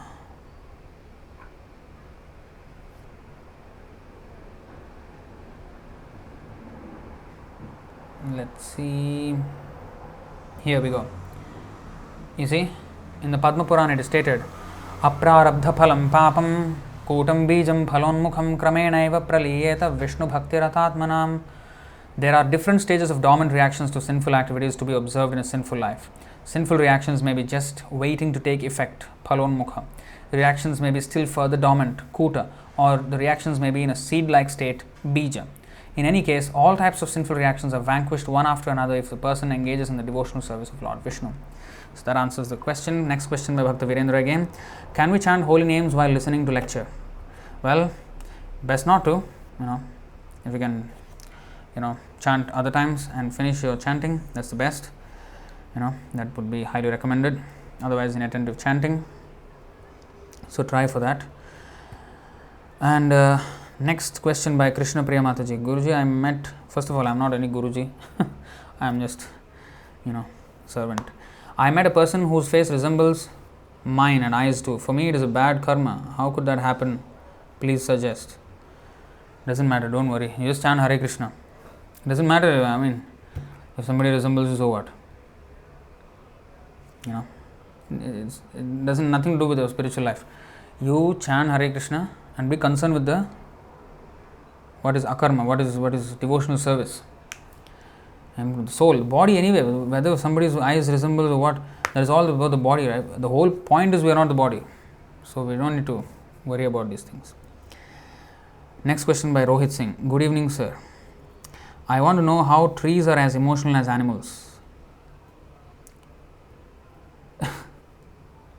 The trees, in fact, there was Srila Prabhupada was mentioning that the scientist, I don't remember the scientist's name, so he made experiment that trees also cry. See, the thing is, they also have emotions, but the problem with us is we want to see emotions like what we experience, or tears in the eyes, or some kind of a pain. Let's leave the trees aside. Animals, they cry, they have tears in the eyes, they have all these feelings, but still there is no brain for people to understand that the animals have feelings. Still they kill. Trees also have. They are also living entities. A living entity has feelings. It's not that the body of the tree has some feelings. A living entity has feelings. The body, my dead body, will not have any feelings. Understand? So it's not about the body at all. Feelings come from the soul. The same brain can be there, the same heart can be there. But a dead body does not have any feelings. So it's not the body that is making the feelings or something. The soul is the person, and the person has feelings. You have to understand that. So the person has different types of bodies. So when he has a tree's body, he still has feelings. Just that he is so unable to express himself adequately. As we understand, to our understanding. But he has pain. He has everything that we have. Consciousness, the sense of one's pains and pleasures, one knows. Like, what are the pains and pleasures you are going through, I will not know. But Krishna knows everyone's pains and pleasures. So a tree, being a soul, having a tree's body, he has pains and pleasures. It is a person. These are all different bodies only. Inside the body if there is no soul, yes, the tree will not grow anymore. Nothing, it's a dead tree. But if it is growing, if there is movement, that means there is soul inside. In fact, the trees can see also. They can see, but not in the way which we see. We see through eyes. Therefore, Prabhupada explained, when there is suppose the tree is growing and there is a wall like this, the tree will grow around. How does this tree know? Why does it don't go and hit against the wall and hit against the wall? No, it sees. It sees. That's why it grows around the wall. Or around some whatever obstruction is there. The tree can see, but not in the exact way that we see. Just that, see, the problem is, we try to see everything as per our own understanding. Atmavan manyate jagat. Because I cannot live in the water, can I conclude that nobody can live in the water? No. There are bodies, there are beings who have bodies who can live there. Similarly, there are bodies which can enable souls to live on the sun planet also. As we understand from Bhagavad Gita, sun planet is full, in fact it is far more advanced than the earth. In its science, in its technology, in its understanding, in its piety, everything. It's one of the heavenly planets. And Krishna himself said in the 4th chapter that I spoke on the sun planet. That means they have bodies suitable to live there. Now we cannot imagine how can somebody live in such high temperatures. This room is already hot, very hot. So it is unbearable sometimes. How can we even imagine living in the sun planet? but they are comfortably living there. There is full civilizations there, everything, but their bodies are different. They have predominantly fiery bodies made of fire, and they can comfortably live there. So this idea that somebody must express emotions as we do, that's a wrong way of looking at things. We should understand, first of all, what is soul and what is body. Then we know actually what is life forms and what are inanimate, dead forms. So when there is life, there is feeling, thinking and willing. These are the symptoms of life. Next question by Nanduri Vamsi. God conscious day to all. Today is God conscious day? No. For a human being, every day is supposed to be God conscious day. Or maybe you are wishing everybody. Okay, fine. Since from Nirgun Brahma incarnation as Krishna or Rama, since from Krita Yuga, they used to chant mantras like Om Namo Narayana, Om Namah Shivaya. Am I right, Ji? Vedas are breath of God. Vedas are Parabrahma. Veda says Parabrahma is one. We created forms and kept the names as Lord Shiva, Lord Vishnu, or Goddess Durga. No. This is wrong. No, we did not create the forms. No. None of these we created. Lord Shiva, Lord Brahma, they are all, it's not Nirgun Brahma, it's a wrong understanding. Krishna is saying, I am a person. Avajananti mam mudha manushim tanumashritam param bhavam ajanantam mama bhuta maheshwaram. In fact, even in Bhagavad Gita, 7th chapter, 24th verse, Prabhupada always quoted this. Avyaktam vyaktimapannam manyate mam abuddhayah param bhavam ajanantam mamavyayam anuttamam. Avyaktam vyaktimapannam. You see, unintelligent men who do not know me perfectly think that I, the Supreme Personality of Godhead Krishna, was impersonal before and have now assumed this personality. Due to their small knowledge, they do not know my higher nature, which is imperishable and supreme. You see? Unintelligent men say that he was, Nirgun Brahma, and now he came as Shiva and Brahma, Rama, Krishna and all this. No, this is wrong understanding. Krishna is the Supreme Personality of Godhead. Param Brahma, Param Dhama, Pavitram, Paramam Bhavan. Lord Shiva is never referred to as Parabrahma. Lord Shiva is a devotee of Krishna. These are all said. Yastu Narayanam Devam Brahma Rudradi Daivataihi Samatvena eva Viksheta Sa Pashandi Bhavidrum. He is an atheist who considers Krishna and Shiva to be the same. They are not the same. Lord Shiva is a Gunavatar of Krishna. And he is a very, very exalted devotee of Krishna. He is never equal to Krishna. Understand? And we did not create these forms of God. They are already mentioned in the Shastra. They already exist in all those different planets. Brahma, Ganesh, Durga, Kartikeya, Shiva, everybody exists. 330 million demigods exist. They are a fact. They are devatas. But Krishna is Bhagavan, is called Jagannath. Jagat ka Nath. The master of the universe is Krishna. Whereas everybody else is his servant. Ekala Ishwar Krishna Arsa Bhritya.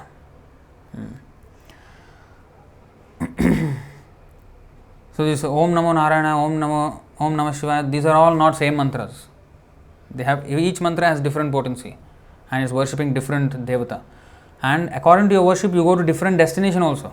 It's not that whatever you do, you will come to the same Nirgun Brahman. No. Krishna says in the 9th chapter here. 9th chapter, 25th verse. This is all Mayavadi understanding, Prabhu. You have to read Prabhupada's Bhagavad Gita, then you will understand very clearly all these things. Yanti deva vrata devan pitrin yanti pitr vrataha bhutani yanti bhutejja yanti madhyajinopi mam. Those who worship the demigods will take birth among the demigods. Those who worship the ancestors go to the ancestors. Those who worship ghosts and spirits will take birth among such beings, and those who worship me will live with me. This is how we have to understand. See, different demigod worshippers go there, and ancestor worshippers they go here, and ghost worshippers they go to the planet of the ghosts, and those who worship Krishna will go to Krishna. So different destination, not all same. No.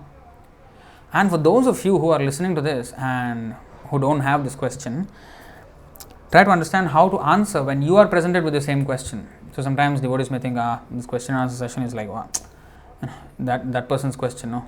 But no, this is good because everybody must know how to answer when they are questioned like this. It's not that I should be alone giving the classes until my death. No. Everybody, each of you have to become preachers, and each of you have to, share this knowledge with everyone. Of course, to my death, we will try to preach Krishna. That is our business. We have to preach till our last breath, and even after this life, that is there. But it is not that the student should never become a preacher. He should always remain a student. No. The student also should become preacher. Like Sundar Gopal Prabhu, he was teaching, and now we are trying to share this knowledge. So it is, each student must, become proficient in how to present Krishna consciousness. So everyone else also must understand how to present these things. So these mantras, since from Krita Yoga they used to chant mantras. Yeah, different worshippers according to their understanding. Demigod worshippers chant demigod mantras. Krishna worshippers chant Krishna mantra. Like that. It's all different. So reference given by Vrajakishore Prabhu. Another simple example of Srila Prabhupada's teaching of an axiomatic truth is that we all know everyone has a mind, but we cannot see or prove it. Yeah, that's a good example. Another thing which is there, but we cannot prove it in any way. There is mind. Everybody has a mind, but can we prove it? Can we see it? Can we touch it? Can we feel it? Can we taste it? Can we smell it? No. But we know it is there. So that is axiomatic truth. We just have to accept it. That's it. So that is the next reference by Vrajakishore Prabhu. Next question by Ugeshwari Mataji. There are few types of surrender upon the Lord. Is Atmanivedanam type of surrender is meant for brahmacharis and sannyasis only, or other devotees can surrender? So too. No. Atmanivedanam. See, it's not only for brahmacharis and sannyasis. Atmanivedanam means everybody. For everybody. The Atma, everybody is an Atma. They have to surrender. Like the Pandavas were neither brahmacharis nor sannyasis, but they were fully Atmanivedan to Krishna. So Atmanivedana means, real sannyasa means, as stated in the Bhagavad Gita, chapter 6, text 1, Shri Bhagavan Uvacha, Anashritah karma phalam karyam karma karoti yaha sa sannyasi cha yogi cha na niragnir na chakriyaha. The Supreme Personality of Godhead said, one who is unattached to the fruits of his work and who works as he is obligated is in the renounced order of life, and he is the true mystic, not he who lights no fire and performs no duty. So anyone who is doing devotional service is, purely, then he is sannyasi.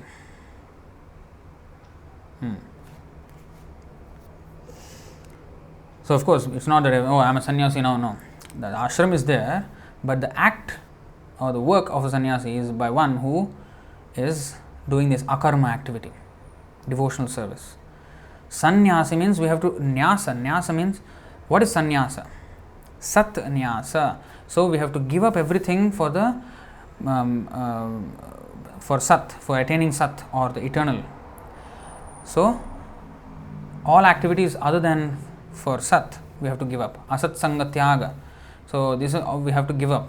That is a Vaishnavachara. A Vaishnava, a true Vaishnava, is actually a sannyasi, because he gives up every other activity. What is that? Anukulyasya sankalpa pratikulyasya varjanam. He gives up everything else that is unfavorable for devotional service and accepts only devotional activities. And that is real sannyasa. Wherever he may be woman, or he may be man, or grahastha, vanaprastha, sannyasa. That's why Chaitanya Mahaprabhu taught us, Naham, let's take this. I think it's 1380, I think.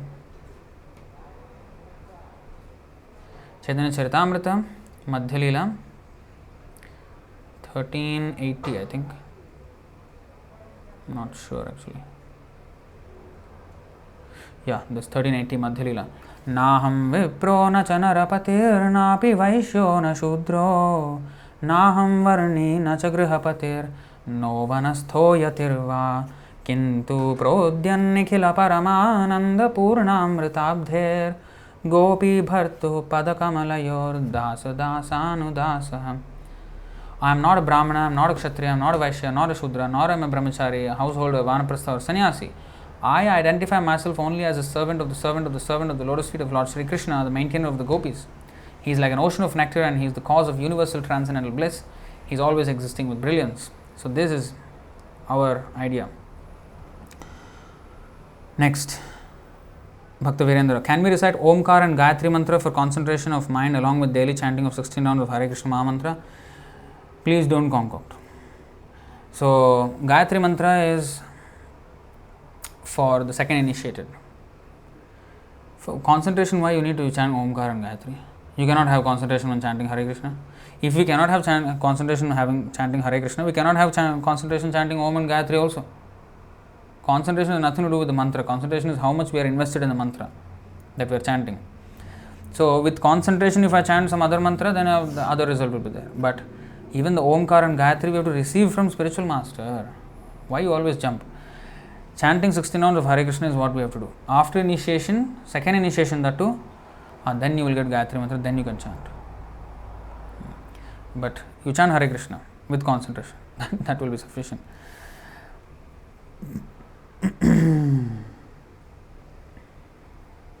Next question by Vanajakshi Mataji. Prabhuji, all these techniques what Krishna explains to become a karma yogi seems very easy, but to bring in practice consistently is very difficult. If we would have practiced at least little in our every life, it would have become our sanskara. But it is not so. Why? The last part I don't understand. If we would have practiced at least little in our every life, everyday life, maybe it would have become our samskar, but it is not so. Why? So the first thing is, the practice also will become difficult. The practice also will become easy if we associate with devotees. Satsanga. Satsanga mukta duhsango. I think that's.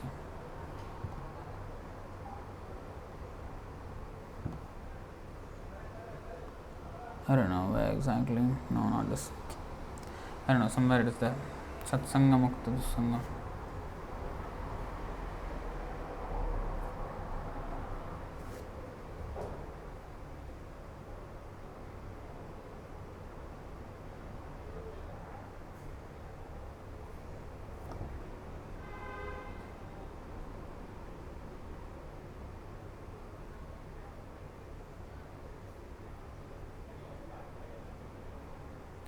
I don't seem to find it. Anyway, the point is, association of devotees is the key. Then it becomes very easy. Otherwise, for everybody, it will be difficult. It is difficult. Without the association, it is always difficult. Therefore, satsanga is very important. Devotee association. Next question by, what is this?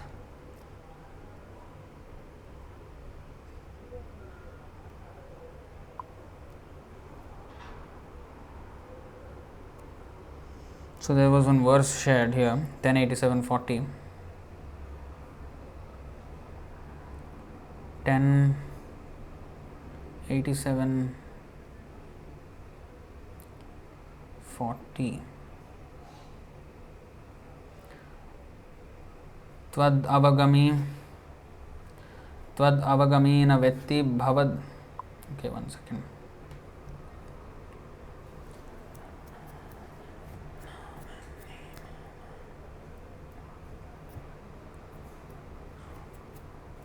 Oh.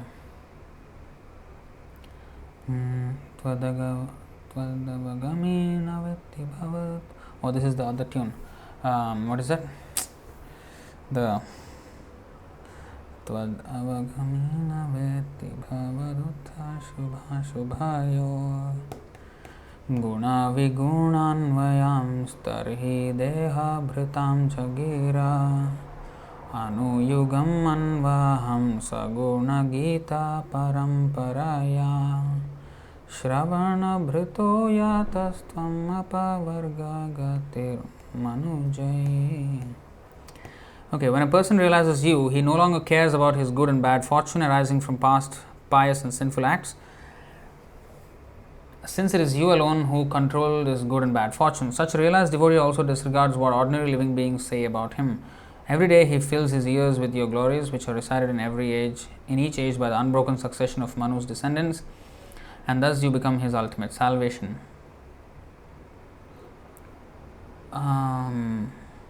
It's a nice verse actually. Anyway,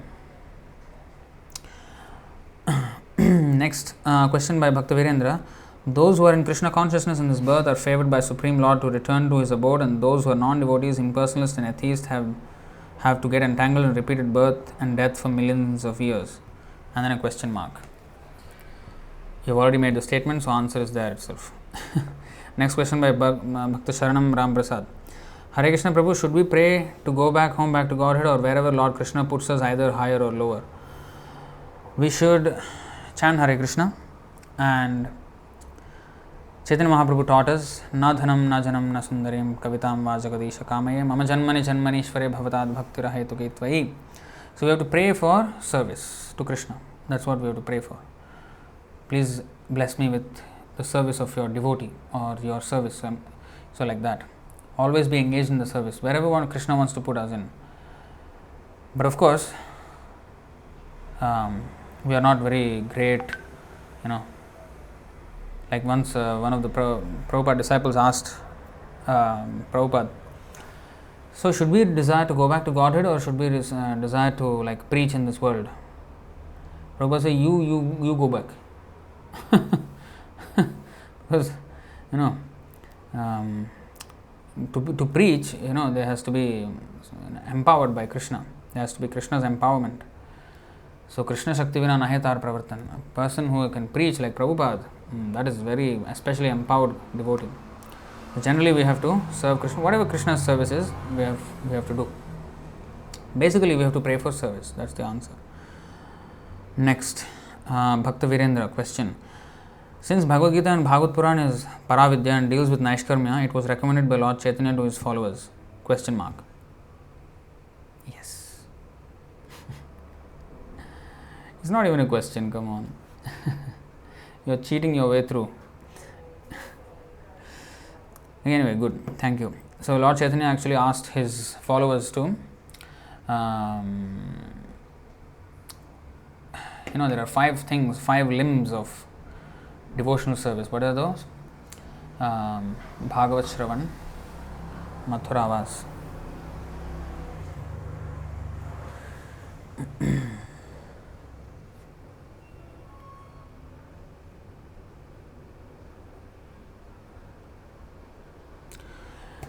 Madhyalila 22.128. Sadhu Sangha Nam Kirtan Bhagavat Shravan Mathuravas Shrimurtir Shraddhaya Sevan.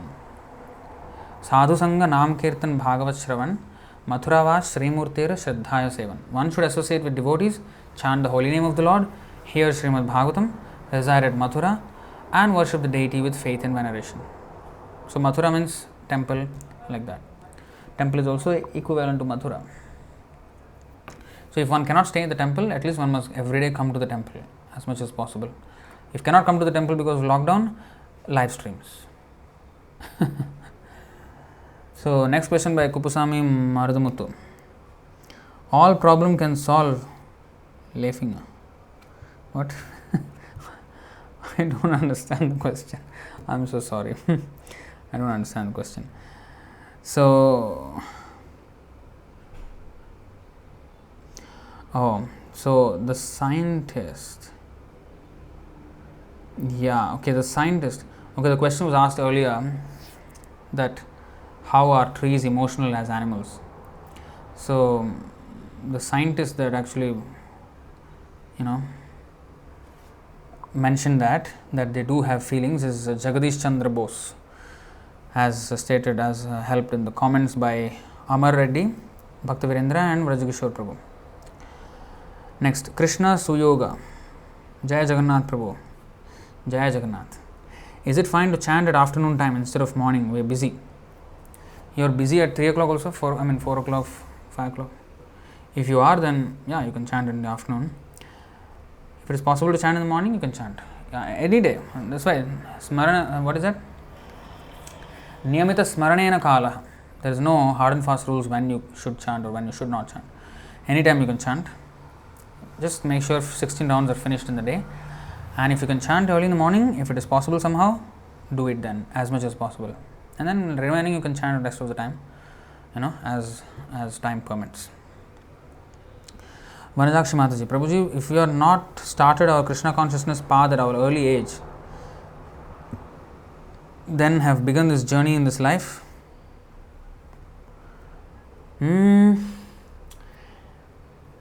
I think I understand what you're asking.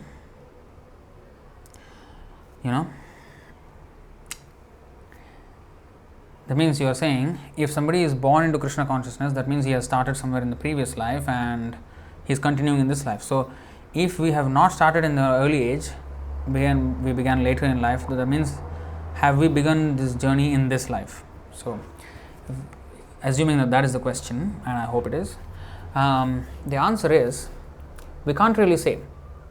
You know why? Bilowangal Thakur became a devotee when he was like very much grown up, and he was actually associating with this prostitute. But then when the prostitute Chintamani said that because he, even in the great storm, he crossed the river and everything, with so many dangers he passed through, and he went to her house to enjoy sex with her. Now when the Chintamani, her name, and the prostitute did not expect him to come, and because today is a storm, okay, he will not come. But he was so greedy for sex that he came all the way. Great dangers he passed through in the way. So when she saw him, she was stunned. What? You are here even in such a storm? And he said, anything for you, darling. And then she said, wow, if only this much love you had, if this much attraction you had for Krishna, how much of a great devotee you would have been, really. When she said that, light bulb, immediately.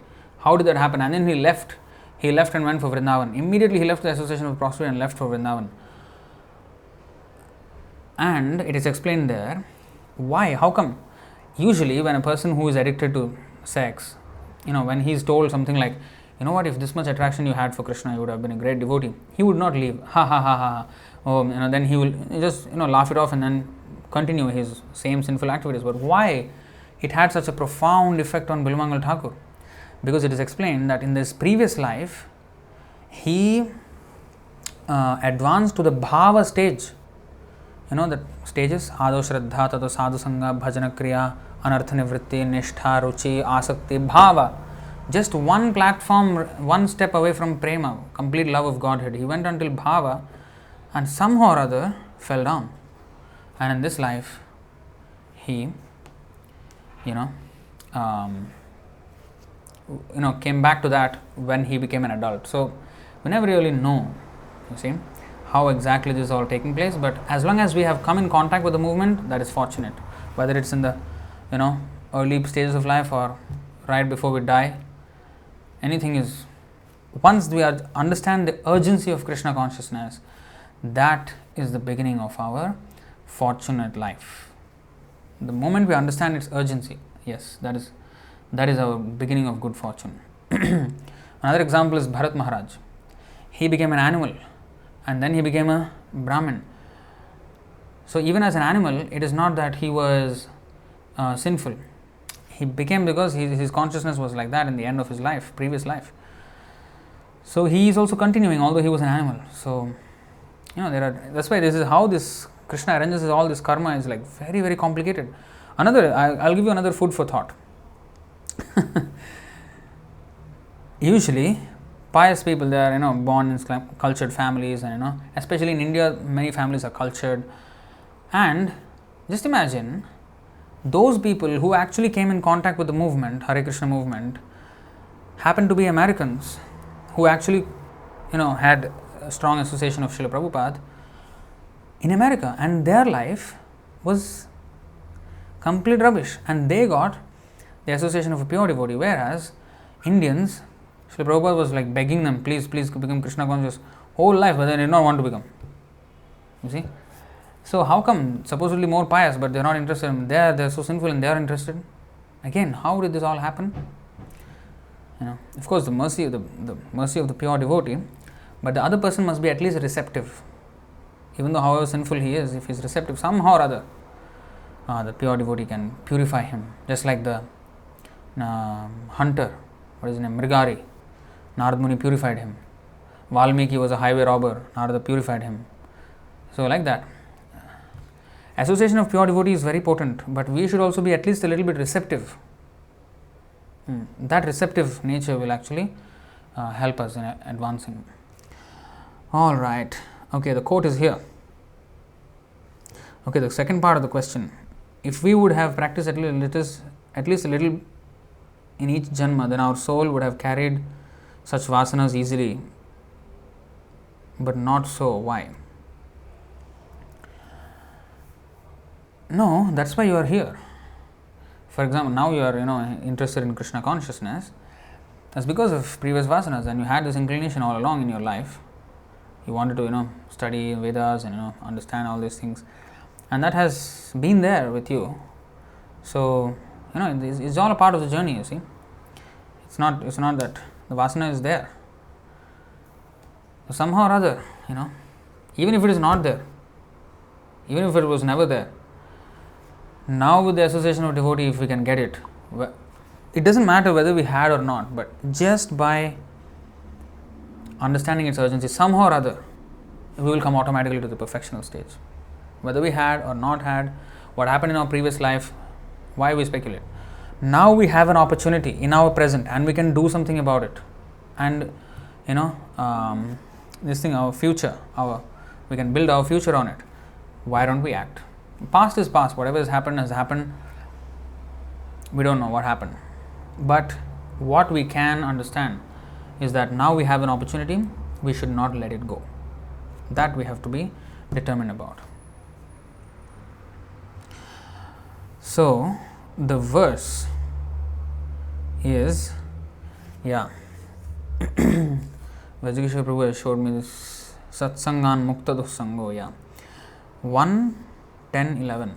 Srimad Bhagavatam 1:10:11 and 12. This is the one. Satsangan Mukta Dusango Hatum Notsahate Buddha Kirtyamanam Yasho Yasya Sakradakarnya Rochanam Tasmin Nyastadhya Partha Saheran Viraham Katham Darshana Sparsha Samlapa Shayanasana Bhojanaihi. The intelligent who have understood the Supreme Lord in association with pure devotees have become freed from bad materialistic association, can never avoid hearing the glories of the Lord, even though they have heard them only once. How then could the Pandavas tolerate his separation, for they had been intimately associated with his person, seeing him face to face, touching him, conversing with him, and sleeping, sitting and dining with him. You see? Satsangan Mukta Dusango. That means by association with saintly person, we can give up the association of Asatsanga, who are non-devotees.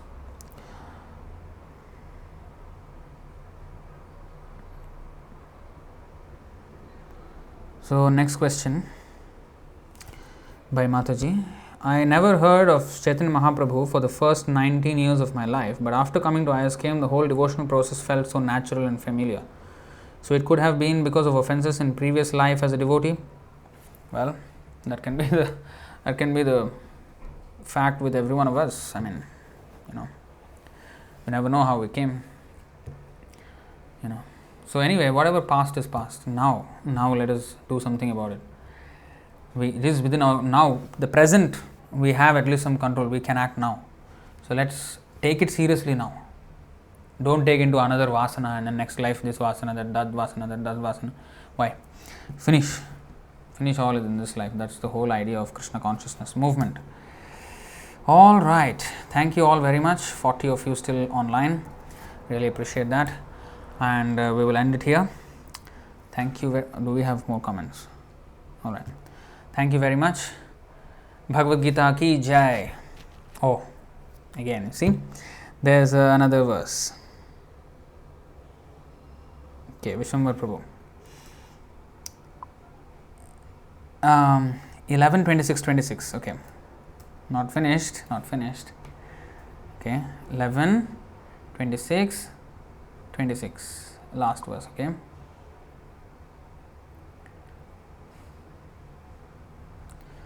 ततो दुःसङ्गमुत्सृज्य सत्सु सज्जेत बुद्धिमान् सन्त एवास्य छिन्दन्ति मनोव्यासङ्गमुक्तिभिः.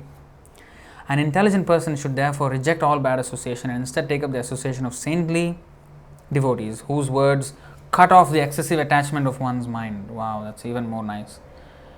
Manah vyasangam uktibhe chindanti. Wow. Every verse is nice. Oh, we have a question. What is the difference between ISKM and ISKCON? Okay, the moderator, I request you to kindly share the link. We have done a whole 5-part series, 5 webinars, each 3 hours long. You can watch that. You can leave the link there, because that's a whole. And also our ISKM website, iskm.international, www.iskm.international. Yeah, there's no .com, nothing. iskm.international. And if you go there, about us, you can actually find there all the information. And yeah, I think that should do. All right, we will stop here. Oh, there is another verse by Chanakya Pandit. What is that? Vajageshwar Prabhu says, there is a similar verse by Chanakya Pandit. Yeah. Sadhu Samagamam. Sadhu Samagamam.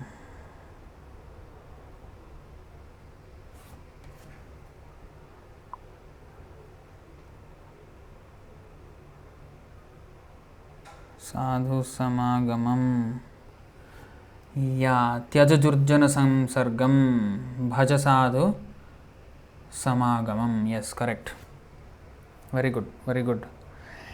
This is in the Chaitanya Charitamrita Madhyalila 11.10.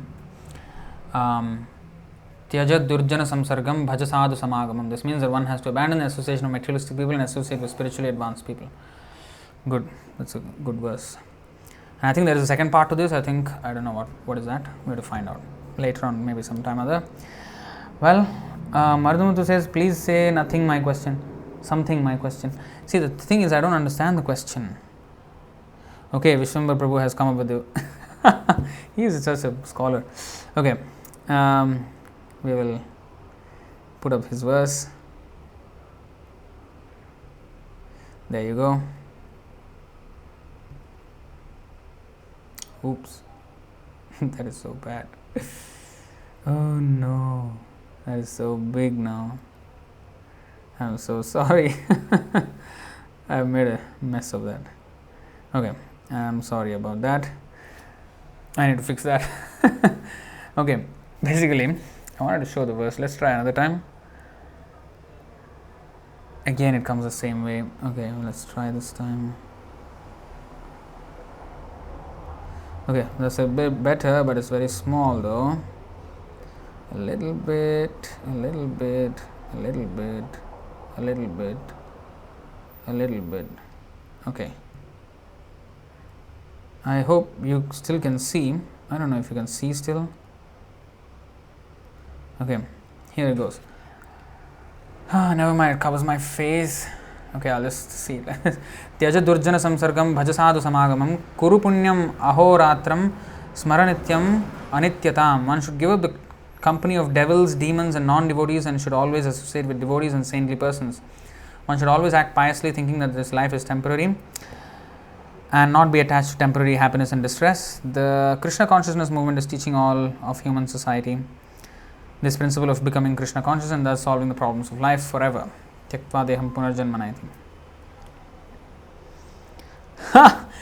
Amar Reddy Prabhu is saying, Vanajakshi Mataji, Vishwambar Prabhu Vishwarup. True, yes. Amar Reddy Prabhu is saying, Prabhuji, please stay for some more time as you are brahmachari. What is the hurry to go? Well, it's already what? 10:15 here, 10:15 p.m., you know. Everybody wants to wake up for Mangalarti. And yeah, I mean, we have finished our session. We will come again tomorrow, no problem. Alright. The thing is, I don't understand the question of Murari Prabhu. For any problems, always keep smiling. Smile is the best medicine. Oh, that's your question. Smile is the best medicine for any problem.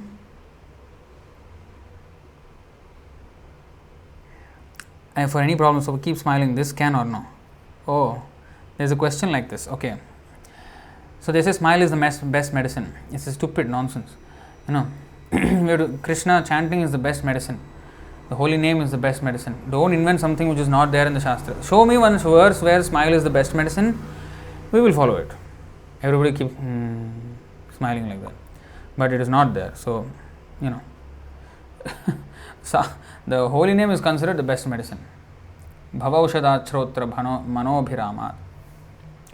Aushadhi medicine is. So smile is nonsense. What is smile?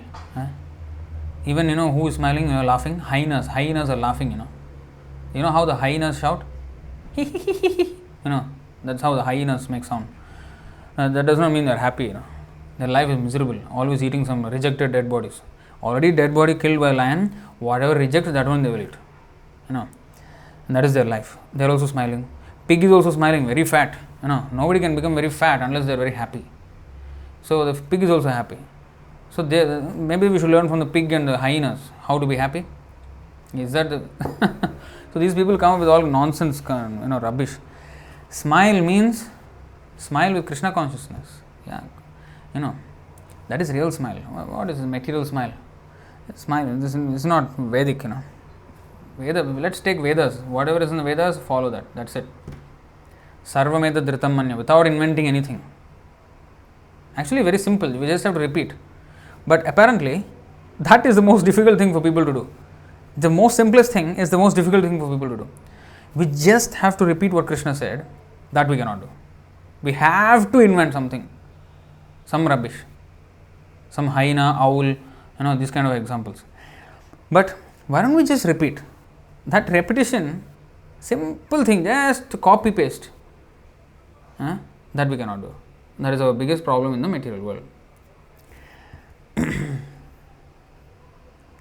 Okay. Krishna Premataji is saying, sorry for saying Guruji, but Prabhuji, I hope you explain more topics every day. We will try our best. Whatever we learn from Prabhupada. Alright, thank you very much for putting up. Bhagavad Gita ki jai, Srila Prabhupada ki jai, Ananta Koti Vaishnava Vrind ki jai, Nitai Gaur Premanande, Hari Hari Bol, Hare Krishna.